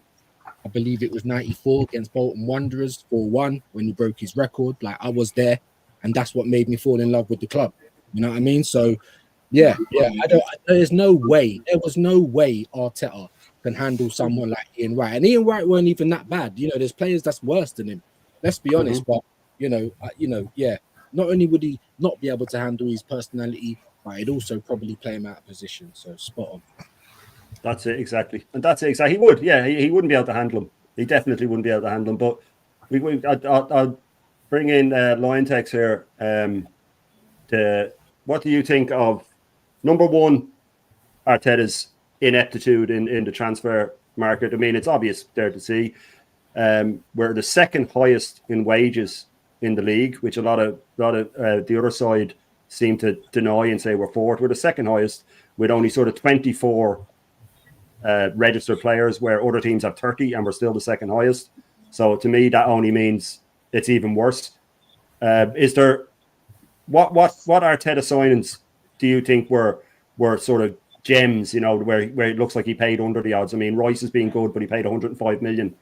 Timber's been world class, but he was 50 million. Is there any signing he's made like a Wenger getting an Anelka or George Graham getting Lee Dixon and Winterburn for next to nothing? Has Arteta ever made a signing like that? Nah, not for like unless he spent that ridiculous money. I'd probably say maybe Gabriel. Yes, That's the only one that I Gabriel. can think of. Give him credit that for Gabriel. was worth the money. But other than that, man, he needs like loads of money to spend, and he just wastes it anyway. You know what I mean? Because he doesn't know how to pull players because he ain't got that pedigree in the game to pull any players, and he won't be able to manage them anyway, fam. You know what I mean? He wouldn't be able to handle a player with personality. You know what I mean? Because he'll call him out on his bullshit. When he's talking about flipping squeezing lemons and doing all this nonsense, brother, and flipping talking about journeys and destinations and all this foolishness that has nothing to do with football, by the way. But man's just literally like trying to coach the players. He thinks he's a philosopher. That's what he is, you know. Like he's a storyteller, bro. That's all he does, bro. You might as well be on CBBS or something, bro. Like talk to the babies and you know what I mean? Like tell them a good night story, like you know what I mean? Like the good night, all of them programs there, man. Like, but you can't be telling grown men, about squeezing lemons and all of that, and they're gonna look at you thinking, "What the hell are you talking about, bro?" Like these are grown men that know how to play football. You know what I mean? And they're gonna listen to that. Like, what any man with any self-respect ain't listening to this guy, bro. On the level, unless you're someone like Martin Odegaard, who is like the teacher's pet, pretty much like how Arteta was when he was captain under Wenger. You had all these stories about him being the teacher's pet. You know what I mean? Him flipping, following everything that Wenger says. When you got someone like Sanchez saying that, fuck all of that, bro, I'm doing it my way. You know what I mean? He had more attitude about him. You know what I mean? Like, I said it before, that with Odegaard, he reminds me so much, of when Arteta was here as a player. Like, a nothing player, doesn't affect the game, slow in the build-up, weak as piss. You know what I mean? Like, there's nothing about them, bro. And that's why he made him captain, because he's looking at himself in the mirror, thinking, "Oh yeah, that's how I used to be." You know what I mean? Like it's madness, bro. It's madness, man. Like the fact that we even employed him as a manager is a disgrace. That in itself is a sackable offense. Like, because the man had no experience and you're coming to a big club like Arsenal, you know, with a manager with no experience, nothing behind him, other than being Pep's side thing. Like, what the hell, bro? You know what I mean? And we sacked Unai Emery for that, and he schooled him every time he's faced him. So what does that tell you? We would have been better off hanging on to Emery. Let's just be real about it, bro. You know what I mean? Because I don't think it would have cost him 750 million for him to win trophies. I'll tell you that for free. It would not have cost him that much. And if he spent that much, he would have probably won one of them big trophies by now. Obviously. Now, this manager is just wasting our money, wasted 5 years of our lives, watching this crap week in, week out. No, I mean, half of the season, we're sitting there falling asleep during matches because it's so. You know what I mean? And there's other times where, like what Jez said earlier, like we surprisingly win some games that we're not expected to, like City, like Real Madrid. All of these games that we're not expected to win will turn up and do something. But as soon as the pressure's on, what happens? We fold every single time, bro. It doesn't matter who we face. It could be Southampton. You know what I mean? We folded in that season. They were bottom of the league. They were practically relegated. 3-1 down to Southampton. And we had to literally color it at the death. Like, this is what I'm talking about with this manager. You know what I mean? He always has these games in him, man. Always. No matter how good it's going, you know at some point, he's going to fuck up. That's what he's done. You know what I mean? That's always got to show for his managerial period, bro. Other than the FA Cup, where it was just like an adrenaline rush, and the striker that you disrespected was the one that won you that cup, Arteta. Like, let's not forget that, you know. because he's the one that scored in the semi and the final, and won him the only thing he's got to his name. But yet he wants to claim community shields. Like, what manager goes out there and says, you know what, I've won community shields? Yeah, it was embarrassing. No, I mean, I add that to the trophy cabinet. Like, I don't hear no managers talking about the community shield when they're winning. That's the least like they will talk about. It's a charity game. It's a pre-season friendly, practically. You know what I mean? But this manager wants to dress it up like it's successful because he's won supposedly 3 trophies in 5 seasons. No, you've won 1 in 5. You know what I mean? How many flipping times, are you gonna get knocked out in the 3rd round or the 4th round of the FA Cup? Every semi-final, you can't even score a goal. You can't even score a goal in a semi-final. But people want to still be out there backing this manager. I don't get it, bro. What is there to back? There's nothing there to back. Like, there's no evidence to say that this man's going to do anything. There's nothing there. At least if it was like someone like Wenger, I could understand. Because I was a big Wenger out at the time, But looking back now, I can understand why the fans back then were actually giving them a chance, because he had the track record and he was still winning trophies, even though he was crap at the time. This manager can't even do what Wenger done at his worst. Yeah. Well, you see, that's the thing, Nine Text, because I was saying this on my stream yesterday, is that that I look back on Wenger's the end of his career, and I was getting in arguments with people because I was almost like those other lads with him, where I was like, no, look, give him more time. But it's like you said, he had credit in the bank, so you can understand why I was sort of still backing him, and I was, oh no, he'll get it right. And I know now, looking back, it was just sort of a loyalty to the fact of what he had done. But I don't know where Arteta gets this credit in the bank, because it makes no sense. But that's what we're dealing with. But I'm going to go through chats really quick, and I'll get Lawrence in, because he sent a message earlier, and I thought I'd send you the link, Lawrence, but I'll just run through these really quick. And make sure you're subscribing to everybody on the panel. They all put the work in. As we've mentioned before, we are a community, and we work hard, and we try and, give you a bit of, I suppose, comical relief and a bit of stats and a bit of everything else. I will get there's so many links. I'll put them in the description when it's done, but I'm sure you can easily click on their name, or you can easily find them. But make sure you subscribe and make sure you're liking the show, please. AFC Vigilante says, the morons in our fan base will get hate and they deserve it. Fair enough. They put themselves out there. They picked a side. Apparently, we're meant to apologise when we're wrong. But that's the way it goes. Carl's on fire. He is. He's spitting facts, man. And the passion shows. And that's what on top of that, about. it's 27 degrees in this freaking room, and I am sweating my ass off. It's not pleasant for me. Hence the fact why I'm also getting tetchy. So I apologise. And the gal, AFC Vigilante says, and a gal calls Arteta architect. He can't even build a squad. Exactly. I thought that was one of his more entertaining moments. Static says, my Rooney impression is good. Yeah, well, it's pretty good. That's all you have to do. He's a moron. Sean O'Flaherty says the media is owned by Stan's friends. That's why, they completely own them. They let certain people into the press room, and if you ask one question, then you're out. Piano Expressions says, guys, if we become one of the only Big Six teams not to win a trophy, that would be the end of a lot of these players at Arsenal and the manager. Well, maybe that would be the one good thing to come out of it, I suppose, if you're going to look for a positive out of a negative. Someone else complimenting the Vigilantes, complimenting my Rooney impression as well. This is so infuriating. I think that came in when we were going through the transfers, because an amount of wasted signings. That's Arteta. Ramsdale was actually good, but got pushed out to save Arteta's job. Yeah, Arteta will suddenly dislike a player, and then he'll just turf them out, and they're never, no matter what they do to improve themselves, they're never going to get back in. Vigilante says the players should take a pay cut when injured. Fuck all to do earning their ridiculous wages. Yeah, look, maybe something like that needs to. I know Tomasi at Roma went on minimum wage when they were in trouble financially.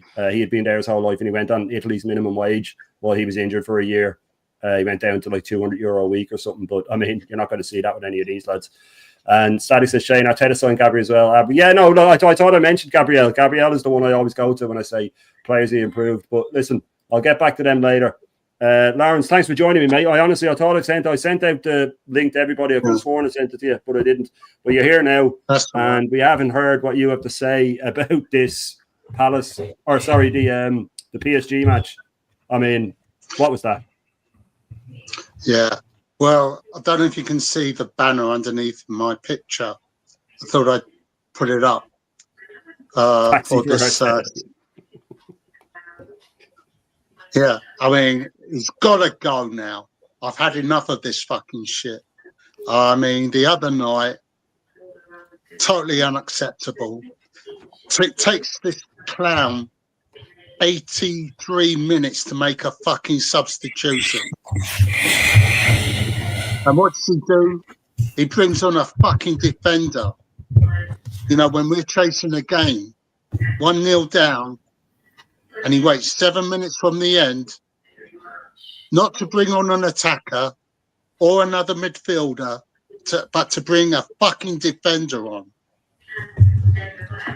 And then he doesn't make another substitution until 1 minute into injury time, when he brings on Waneri for Odegaard, who's our captain, who's been substituted 69 times already.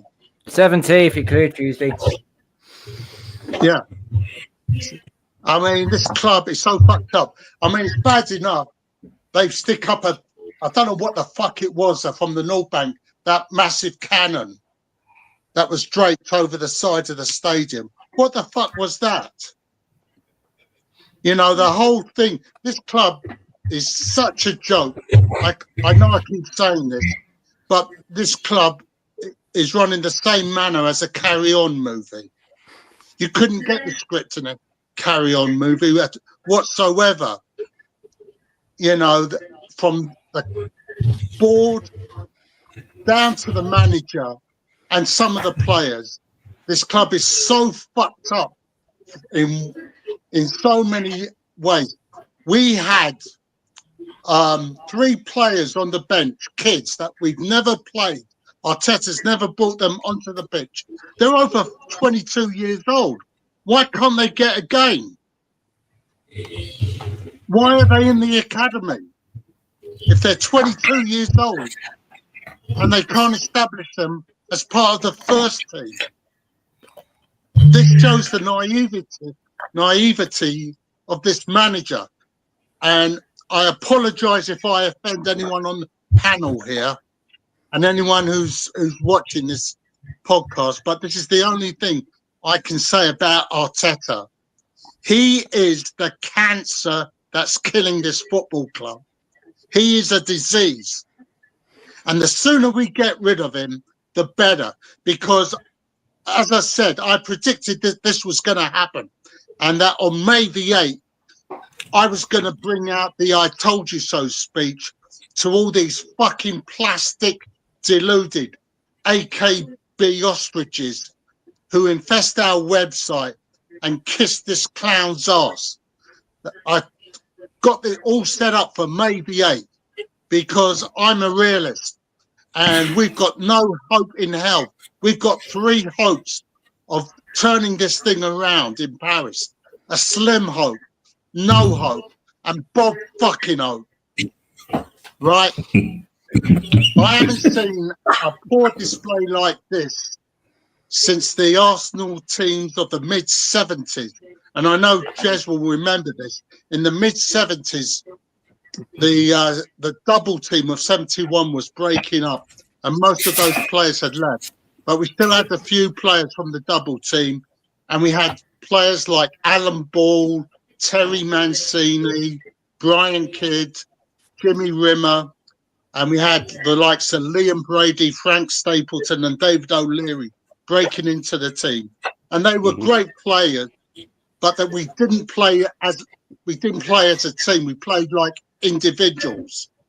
Okay, and for 2 seasons consecutively in the 1970s, 1974, 75, and 75, 76, we were fighting relegation. Believe it or not, we were actually fighting relegation to stay in the old First Division. And Jez will back me up on this, right? And the following season, when Bertie Mee stepped down because he realised he could no longer take this team further, and he had the dignity to hand in his resignation to give somebody else a chance. And Terry Neal came in, a former Arsenal player. He became the manager. And the following season, we had a bad patch. At that time, we couldn't win a game. I think it was January, February of 77. And we played a game up at Middlesbrough where we lost 3-0. And he put out this famous quote. It still resonates with me. He was asked why Arsenal played so badly. He said, we were so poor we couldn't beat 11 dustbins. And that performance yesterday is absolutely the same thing. We couldn't have beaten 11 fucking dustbins the way we played yesterday. Shocking. Unacceptable for a club of this size. And now we've got these mugs from Tottenham and Man United who are obviously through to the final, and Chelsea. They're booked. You know, and we're struggling to get to the final of the major European competition. And these fucking mugs in our fan base sing this stupid song about Super Mick Arteta. He knows exactly what we need. He knows fuck all. He knows what they need, What's that? He knows what they need, the fans that sing it. He knows what they need. Shitty sound bites and fucking community what shields. They need is a fucking lobotomy. That's what they fucking need. A lot of them. The thing is, Lawrence, you are so right. You are so right.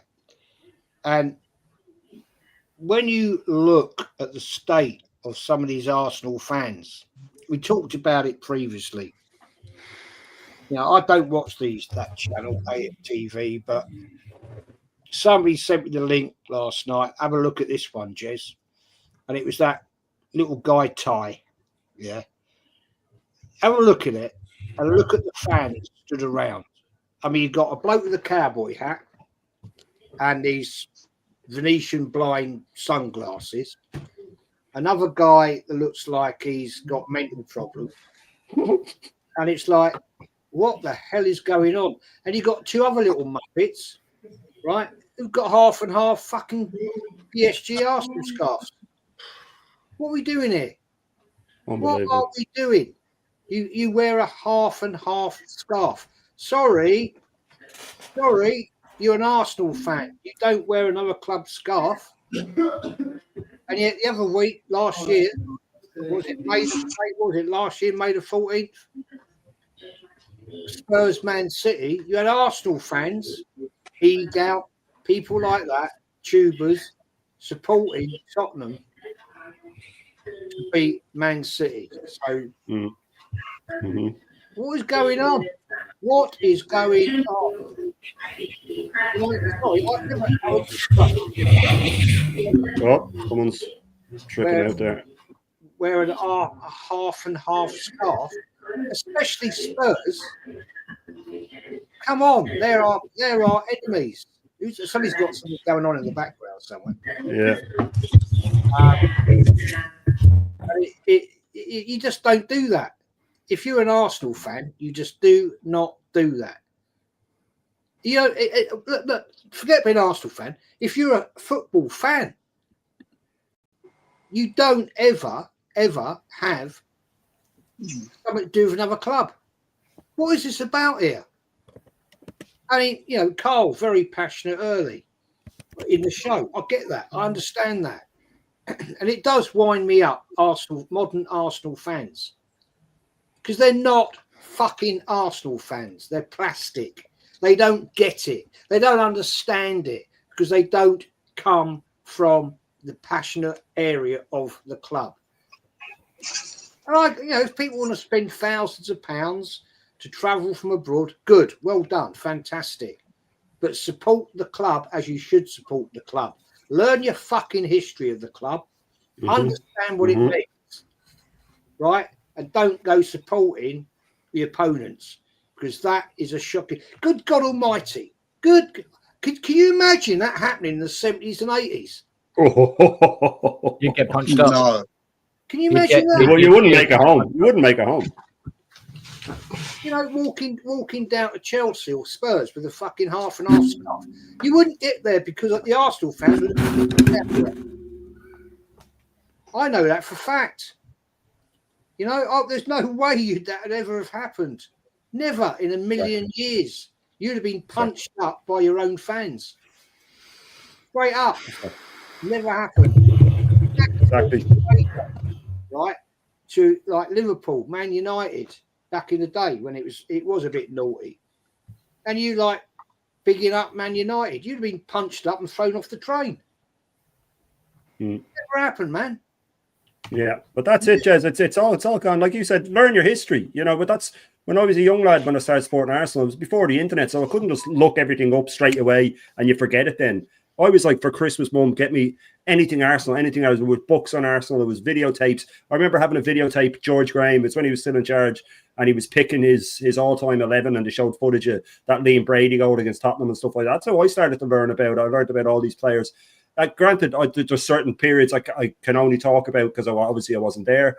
But you need to, if you don't know where you were, how do you know where you're going to go? You know what I mean? And a lot of these fans seem to think that Arsenal started as soon as they started following them, or when Mikel Arteta took over. But listen, unfortunately, learning about the history doesn't seem to be a thing anymore, Jez, and they need to get over to your channel and listen. But I don't think you'd want half of these melts in your chat if I know you. But I'm going to get to Carl here because I'm going to say. let Lawrence go. That's something he wanted to say. Sorry, Lawrence. Sorry, Lawrence. I didn't know you were going there. I was going to say, I bet if you asked any of these new generation Arsenal fans to name them the 5 previous managers before Mikel Arteta, I bet you none of them would have a fucking clue who they were. They'd struggle to get to George Graham, Lawrence. But I bet half of them had never heard of Bertie Mee. They'd struggle to get. They'd struggle to get past. They'd forget Bruce Rioch for a start, and then they'd struggle Bruce to get. Rioch, you know, George Graham. I bet them. None of them would have a fucking clue who they were. Yeah, and unless your man had it written on a piece of paper under his cowboy hat, then maybe he might. But I don't know. Yeah, or did the Google search. Yeah, but that's it. That's the problem. No, not. Not under this. No. You dyed the red out of it. You got the red out of it. I didn't think you'd be able to. That's just lighting. It's just lighting. And I forgot. I want to send my apologies because I forgot to name another Arsenal player in that team in the mid-70s that I really loved, Alex Cropley.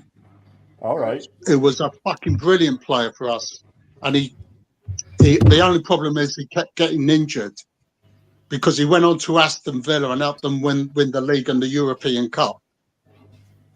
That was another favourite player of mine from the 70s. Proper players, Lawrence. Proper players. The iconic Ray Kennedy, man. Went to Liverpool. Ray Kennedy as well, yeah. Proper players, lads. Proper player. Play for the shirt. Play for the badge. Yeah. Carl, I put this up here because I was looking at the fixtures the other day, and I think City will win their last 4. I think Newcastle might win their last 4, including against us. And everybody thinks that Liverpool will take their foot off the pedal against it, but I think they're going to try and mash us because they want to finish 20 points clear or 21 points clear. There's a chance that we won't finish second. Do you think that, as awful as it is, and I can't go into a game hoping for my team to lose, that nobody can, and I never would, but would that sort of help the push on Arteta if he lost his precious second place? And do you think that we will slip down? Let's put it this way: we're more closer to Brighton in 9th than we are to Liverpool at the top. There you go. We're on 67 points currently. Newcastle on 62, City on 61. Newcastle still have to come to our ground. Well, we know what they do against us. We still have to go to Anfield and give them their guard of honour. And then there's 2 more games after the season. Away to Southampton, they're dead in the water, but wouldn't surprise me if we freaking lost that game either, because it's if anybody knows their history between Southampton and Arsenal, we are dog shit when we are away at Southampton.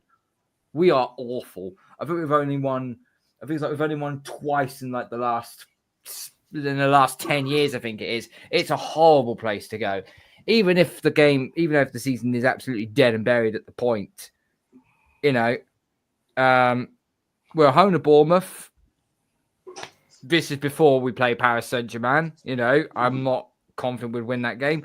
And then, yeah, there are 4 games. There's a very good chance, General, we could end up finishing 4th. There is a very good chance. I think we'll finish in the top 5. We'll finish in the Champions League spaces. But I think if PSG freaking sink our battle cruiser on next Wednesday night, I don't think the players will be up for playing anything else. They will not be up for playing the games anymore. They will be feeling deflated. They will be defeated. The only thing left for a scorned team is outright slaughter. And straight after we play PSG, we have to go to Liverpool. I hope Liverpool fucking destroy us 5-6-0. I hope they do.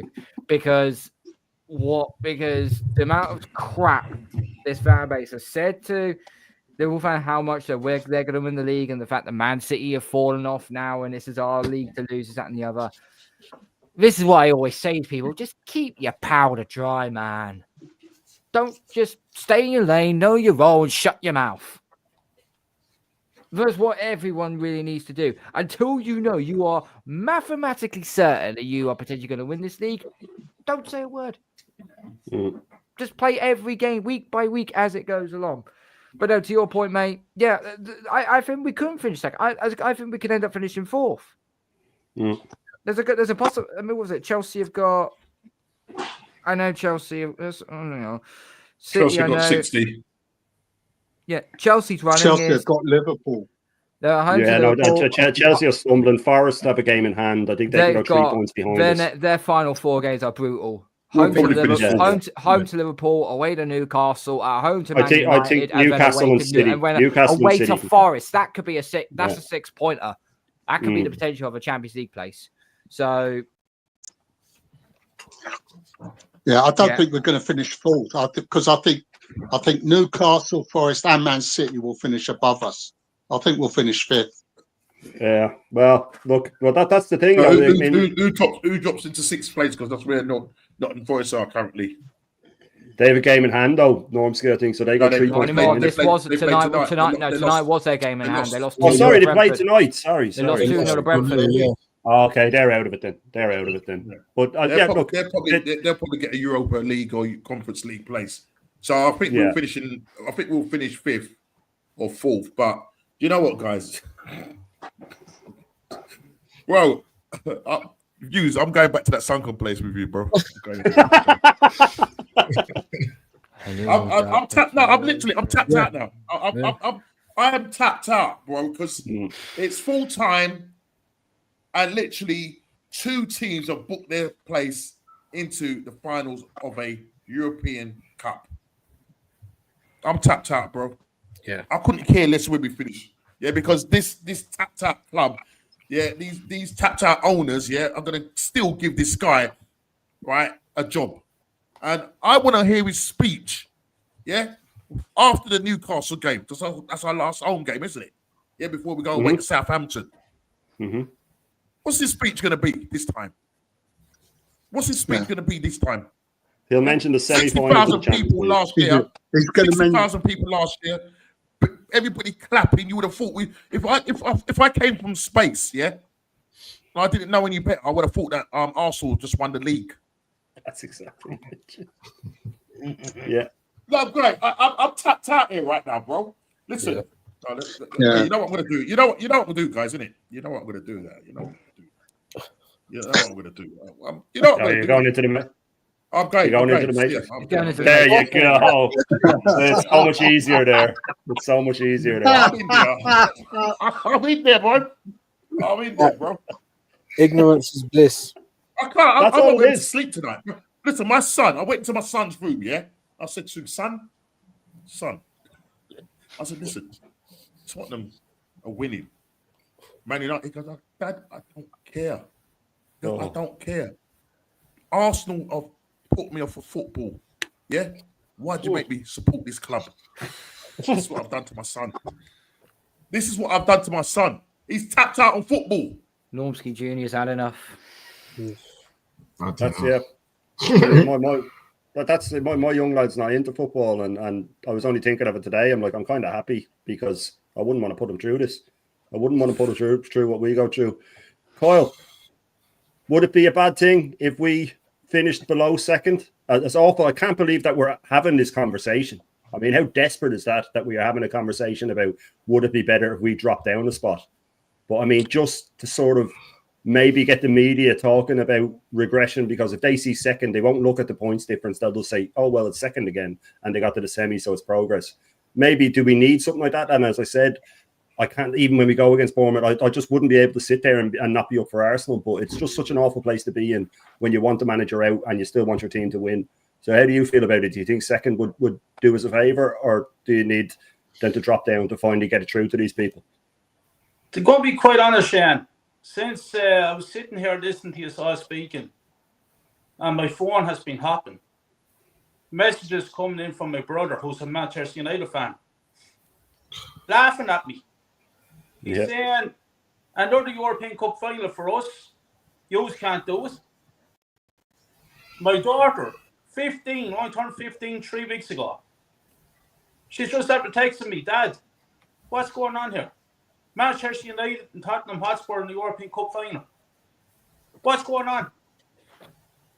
And we're sitting here talking about us finishing second in the Premier League title, or the Premier League.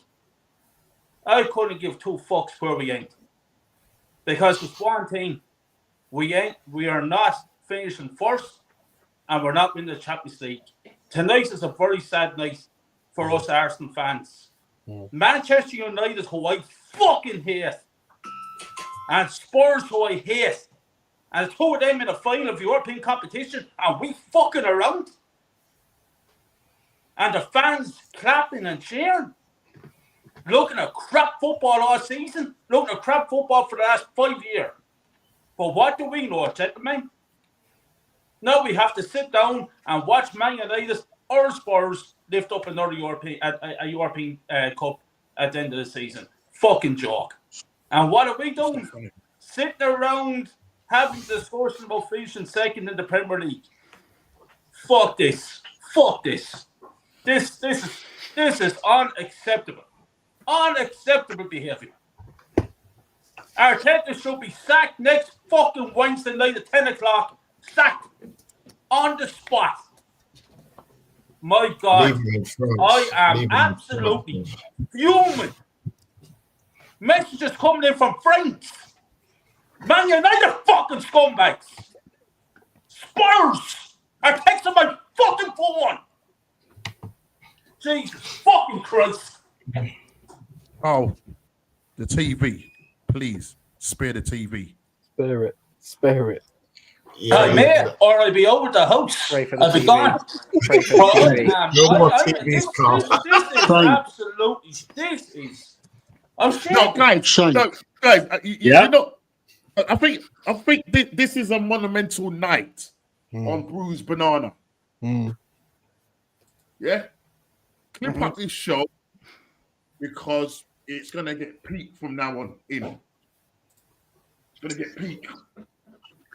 Yeah, it's gonna get peak because, bro, the worst Man United side in history. Listen, even Carl's got to be pacing around now. Yeah, this is madness, bro. This is madness. I think there's going to be emergency streams upon emergency streams going on here right now. It's like my worst nightmare. In my mind, I'm thinking, yeah, Bilbao, deal with it. Just deal with it. Deal with it. Shane, I don't know if you saw the video. Yeah, just before you go, just that the two need to go. I'm just going to get them, and I'll come straight back to you. Jezza, listen, you're an absolute gentleman for coming on. I know it's a big panel and it can get a bit, but it means the world to me when people like yourself show the respect and you come on and you know how much respect I have for you. Do you want to shout out your channel? And again, thanks so much for coming on, mate. It's always a pleasure, mate, coming on with real ones like yourself. Views and Sport, Lion Tex, Kyle Walsh, the Volcano, Nortsky, and of course Lawrence. Thanks for having me on, man. It's been a pleasure. Really enjoyed it. Great debate, a lot of passion tonight, and I get that. I do get that. It's frustrating for all of us. Very annoying, and eaten far too much of this bad cake from this bloody manager, and it's time that he needs to F off pretty damn quick. He won't. We know that because the sexuals will have him back here next season. And what phase are we in next year, boys? 6, is it? Phase 6, 6.5? Seven now, I think, Jez. Seven, is it? Maybe. Yeah, 7, yeah. And we still Well, win according to Lee Dixon, we're in phase 14 of this this 5-year plan. Yeah, well, there you go. Never heard of phases before this manager, but I'm phased now. Anyway, gentlemen, I'm going to bug anyway, off. Jezza, Big up, absolute Jez. gentleman. It's been a pleasure as always, and Big I'll up, see you Jez. again soon. Thanks for that, mate. Take And care, views, boys. Take care. you need to shoot up as well, mate. Yes. Always a pleasure. Thanks for giving me your time. I know you were doing a watch along and you couldn't watch it anymore, and I understand that. A team actually winning in a semi-final, team actually scoring in a semi-final. Imagine that. We've gone 6 semi-finals without scoring a goal. But listen, we're meant to believe that things are getting better at this club. So anyway, listen, we'll be starting our own show soon enough. We'll get talking about that soon. It should be amazing. And do you want to shout out your channel? What have you got coming up, man? Yeah, just probably back tomorrow morning with some more news with views. Just dissecting the shit show that has been. I honestly feel like I'm in the twilight zone. I honestly do. We've got semi-pro teams, beating Farmers. You got mid-table United. Like, honestly, just like Carl, my phone hasn't stopped vibrating, bro. Yep. It's coming all out. Like with when you turn on the light and the cockroaches just scatter. This is what it's like. They're all just coming out. And I feel like I'm in the twilight zone. Honestly, I'm punch drunk, guys. That's how I've been feeling since Tuesday. Just punch drunk. And but anyway, look, always a pleasure to share the screen with you guys. Make sure you guys are subbing to each and every person on this platform and the panel. Big up Shane for having me. We'll be back again soon, man. Love to everyone, man. Big up to you, man. Big up to you. Love as always, views. You're a legend, absolute legend. Lawrence, did you want to say something there? I'll get you wanted to get a point land there, and then I'll get line text in. Go on.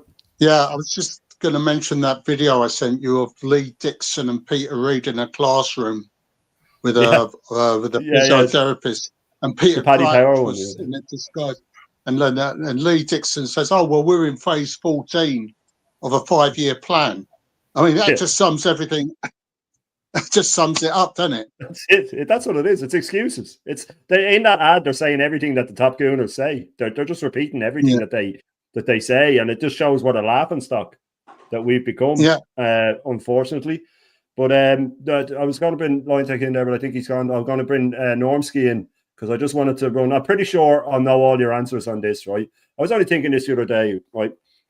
We apparently have 250 million to spend, right? Let's say it's 250 million.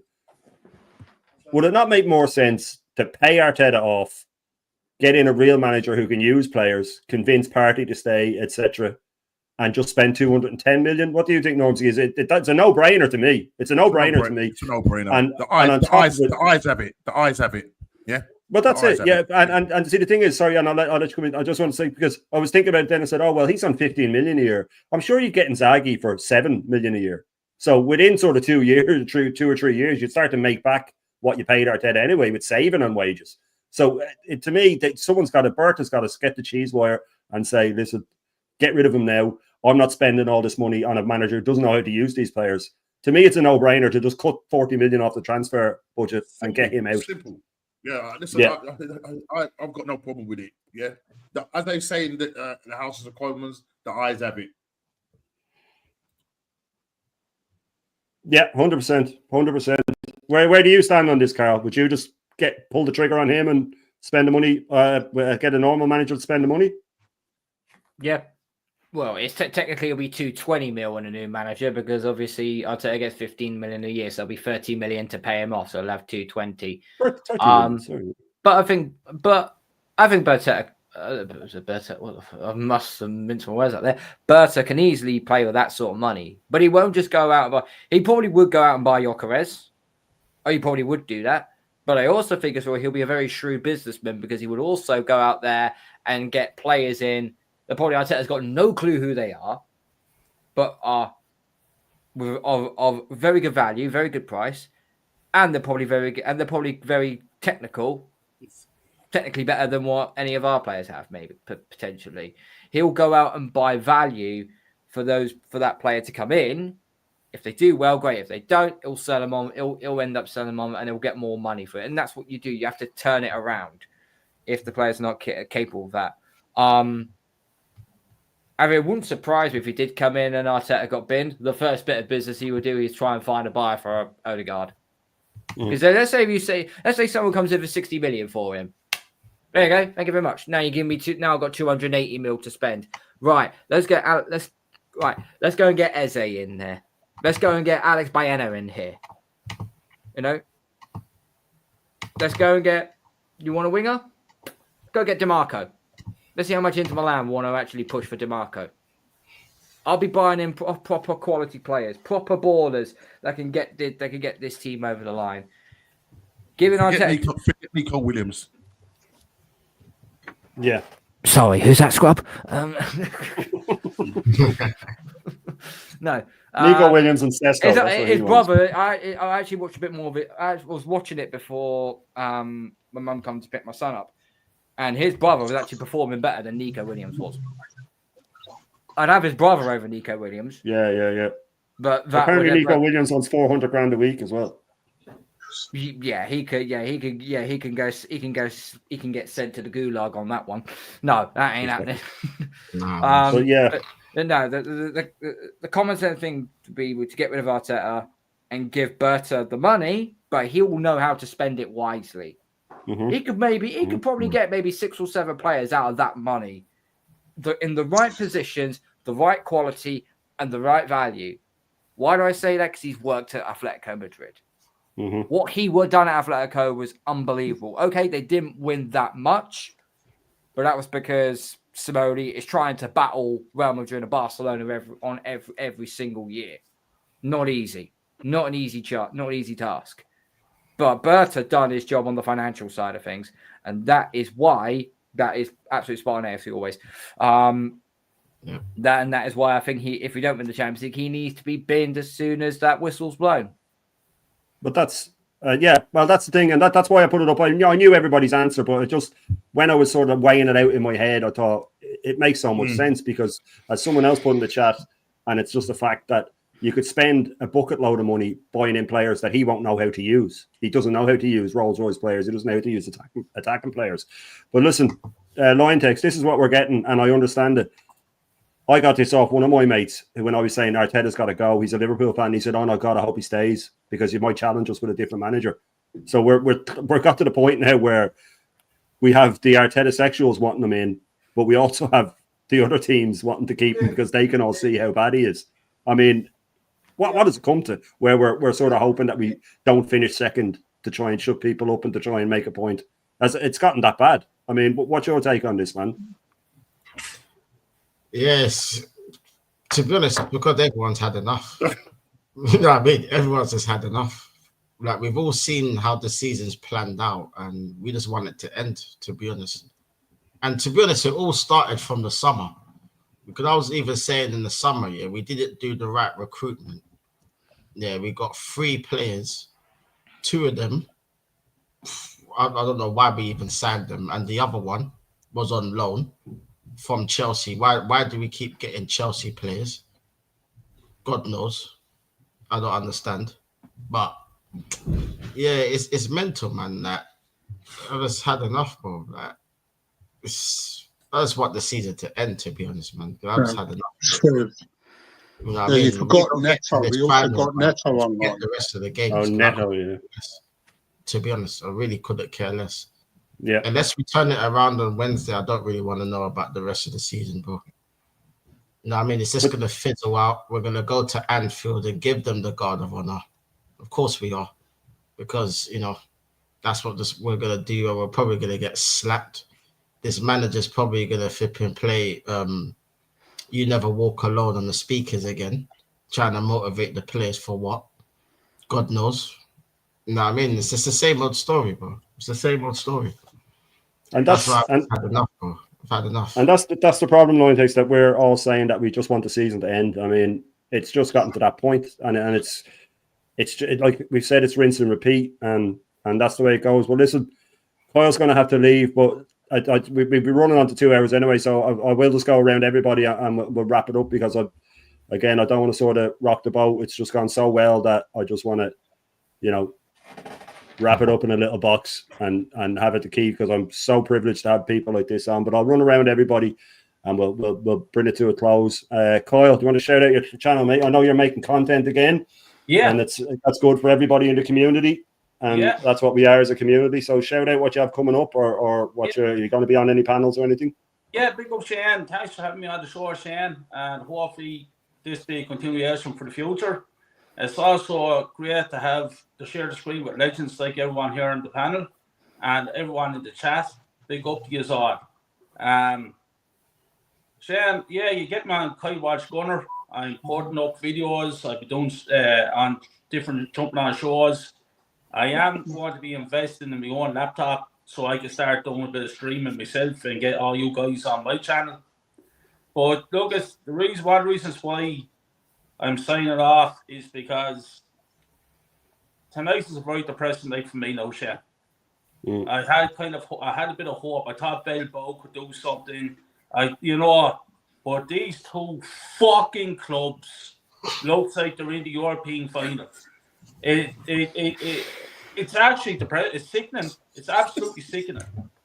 And I don't want that. I don't want to see the woman. Don't want to see the child. I don't want to see no one here now.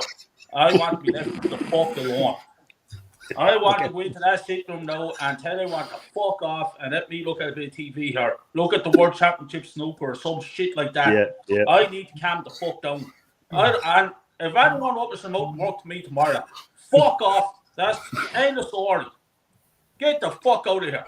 So I need to calm down here, Shane, because I'm ready to fucking lose the plot. But listen, big up to this on. I need to get the fuck out of here. I tell you now, people can fuck off now tonight. Leave me the fuck alone. See you all later on, folks. See you later, Kyle. Pleasure as always, mate. You're a legend. Legend. Carl, thanks again for coming on. I know you got a busy week. I know you're getting ready for festival. It might be good for you to go away and switch off from all of this. I'm sorry. You pull yourself together, man. Listen, you know what it is here. Listen, Carl. I'll let you do your thing because I've got to read something from my nephew, right? Because this guy is a top gooner. I'm telling you, right? And there's nothing I could do to change. But you do your thing, and I'm gonna just read the text that you sent me. No, Shane, thank you so much for inviting me on, mate. Much appreciated. I apologize for my unprofessionalism tonight. It was brilliant. It was brilliant. Everyone who knows me coming on my stream, I'm very calm, very composed, and I try not to let the moment get the better of me. Yeah, tonight was not going to be one of those nights. The safety valve got released, so I do apologize, people. But no, you can find me on my YouTube channel, Gundown UK. You find me on Instagram, GundownUK_33. As I said, I've got no live shows coming up in the next 4 days or so because obviously I am away. I'm taking a break and I need to because this football club is driving me bloody insane. But you'll find me doing a lot of shows. You'll find me doing on Aaron's call-in show on a Friday night. You'll see me on the Bruised Banana show most weeks nowadays. And let me put it to you this way, gentlemen. If we do get knocked out by PSG next Thursday night, the return of the Arsenal anger management show will be back, and trust me, it will be hot. It would even make Carl Walsh gonna wince. So, shots fired, man! That's a lot to live up to. That is a lot to live up to. That is a lot to live up to. I know. So, but no, listen. Thank you all the gentlemen, and I'll leave you with this one quote. Okay, arguing with a woman is like getting arrested. Everything you say can and will be used against you. So use your right to remain silent. And with that, I bid you adieu. Mwah. Fuck off, Arteta. Good night. Bang! Legend. Make sure you get over to Carl, subscribe, Gundown UK. As I said, if people are watching this back or if they are here live, I will put it in the description. It's just there were so many people I couldn't get it. Or not in the not in the description, not in the head. But make sure you get over, subscribe. He puts the work in. He spits facts. And he is a top bloke as well. Lion Tex, thank you so much for your time, man. Really, honestly, I know we do this and we're jumping on with people and then the panel grows like that. I'm just trying to get used to doing this whole thing and, I'll try and have it a bit more organised as I go on. But listen, I'm so glad with the way it went. Everybody showed their passion. Everybody got a chance to have a rant, and it's people like yourself coming on and speaking the truth that makes the others who feel like they're going insane feel okay. It's not just me. But listen, shout out your channel, mate. And what have you got coming up? No, thank you for having me, Shane, man. Pleasure being on the show. Bruised Banana. Big up to all the legends that are on the panel as well. Like all the time, man. Like it's hard, man. It's hard supporting this club, bruv.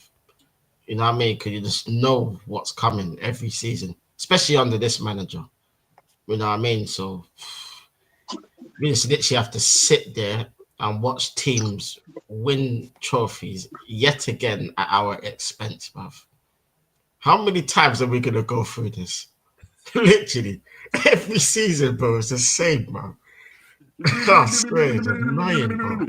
It's annoying, but no, big up for having me. Yeah, people subscribe to Lion Text TV on YouTube. I'll probably be doing a preview for the Bournemouth tomorrow. I don't even feel like doing it, to be honest, bruv, because there's nothing to talk about. And you know this manager's just going to play most of the first team anyway, bruv. So it is what it is, man. I've mentally checked out. But yeah, subscribe to the channel, people. Subscribe to Lion Text on Instagram as well. You know what I mean? And thanks for having me, Shane. And big up to everyone on the panel and big up to the chat as well, man. But no, listen, man, the pleasure was all mine, mate. It was all mine. And make sure you do get over to Lion Text and subscribe and like the video, and make sure you subscribe to everybody, because it does make a big difference to us, and it makes us feel like we're actually doing something good, you know. And Lawrence, are you any panels coming up? Have you got anything? I know you're on Instagram. I'll be doing the show with Aaron tomorrow. Yeah. I don't know if you're going to be doing a show next week, but so I'm available. Brilliant. Yeah. Apart from that, if anyone wants to reach out to me, they can go on Instagram. The address is once, that's the number 1 CE, once a Gooner, always a Gooner. Yeah, as it says on my thing at the bottom, I'll taxi for Arteta. I want this clown out of my club. I can't even be asked to watch the game Saturday morning at 9:30. I think I deserve a fucking lying.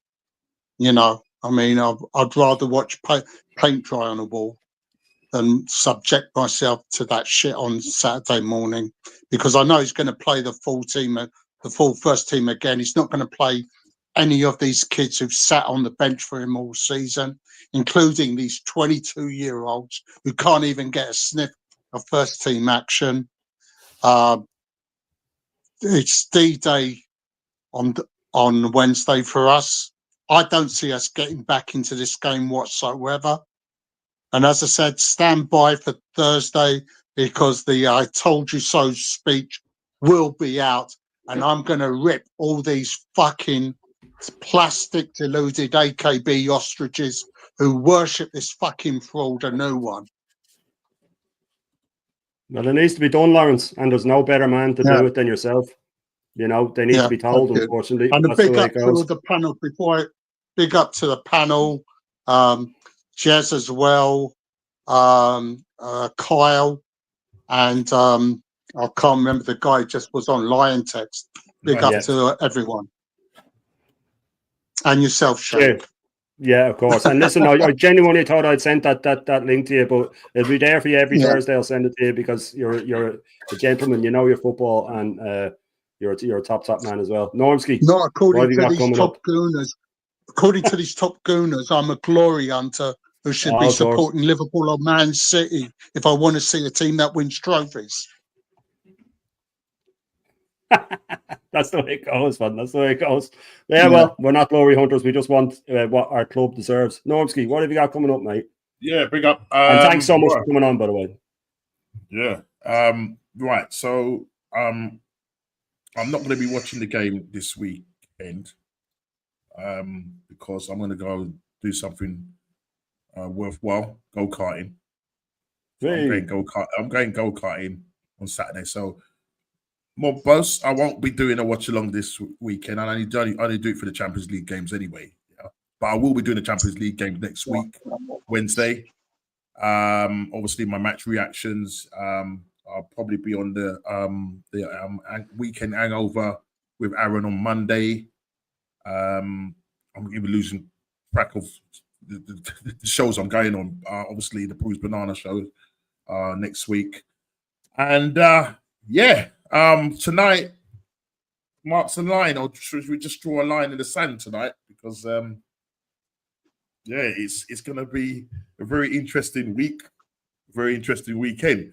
And I thought I'd send a text to my nephew because me and him are always at it. He's I call him. I think he's a top gooner. He's one of these guys. He's not too sure if he wants Arteta in or not. He has to make up his mind at the end of the season. So I decided that I'll send him a screenshot of the halftime scores before they play the second leg. Man United 3, Atletico Club 0. Tottenham 3, Bodo Glimt 0. And I said that to him, and he texted me, goes, I said, we're in the mud if we don't turn this around next week. That's what I said to him. And he was, you're focused on he said, you're focused on the wrong things. Right? Because are you not, and I texted back with an emoji, a hand over the head emoji. And I said to him, are you not concerned?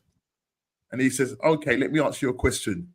Would you rather be in our position or Spurs / United? That's typical of a top Gooners answer, isn't it? Yeah, your answer will tell me if we should debate on Arsenal going forward.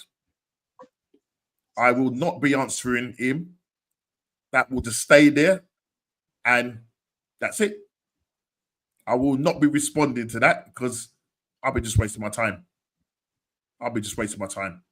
Yeah.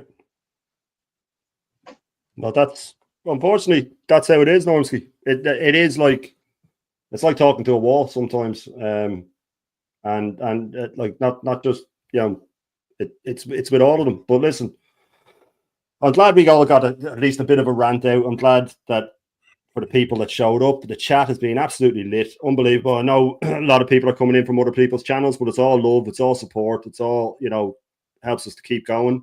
I think I will be popping over to Lee. I think Lee might have sent the link, so we'll probably be up after. I think he's got an emergency meeting here. I think he's got an emergency meeting going. Doomsday has arrived, apparently. Is that it? Yeah, that's his title. Doomsday has arrived. It is Doomsday. I told you. I said it. I told you. It is Doomsday is today. Yeah. On the Bruised Banana show. Doomsday. You heard it here first. Well, listen. Thanks to the chat. I will get though. I'm still getting used to. I was trying to get the links up. AFC Vigilante said that he put them in the chat, but they disappeared. I don't know. How do I do that, Vigilante? Sorry. I don't know how to raid, man. You can't unless you got 1K. Yeah, sorry. You have to have a certain amount of people, subscribers, I think. But listen, they all know. They know. Just click on Lee's. Anyone that's viewing, go over to Lee's channel and type in Bruised Banana Raid. Hashtag Bruised Banana Raid. Yeah, man. Make me look good. Type in Bruised Banana Raid. Even if one of you do it, it'll show.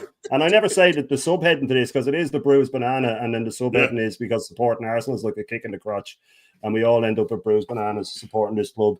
So listen, it's been an absolute pleasure having everybody. Get over to Lee's, hashtag Bruised Banana Raid. I'll be going on there myself, I think. And listen, it's been an absolute pleasure. I'll be back again next week. Hopefully I can have people from the panel on again, but I know people are busy, and we'll see how it goes. And everybody, thanks so much. Arteta out, and see you again next.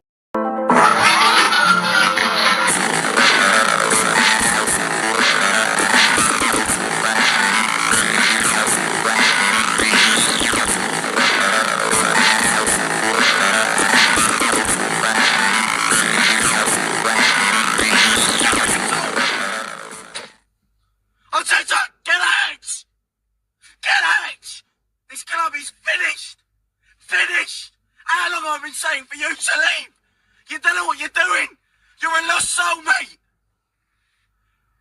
2 games. Conceded 4. 0 points. And who have we got next? Man City. Honestly, I'm sick of it. The performances are terrible. How much have we spent this window? 129 million on a B team. Honestly, the old Arsenal used to shop in Harrods, and now I feel like we're shopping in Shoe Zone.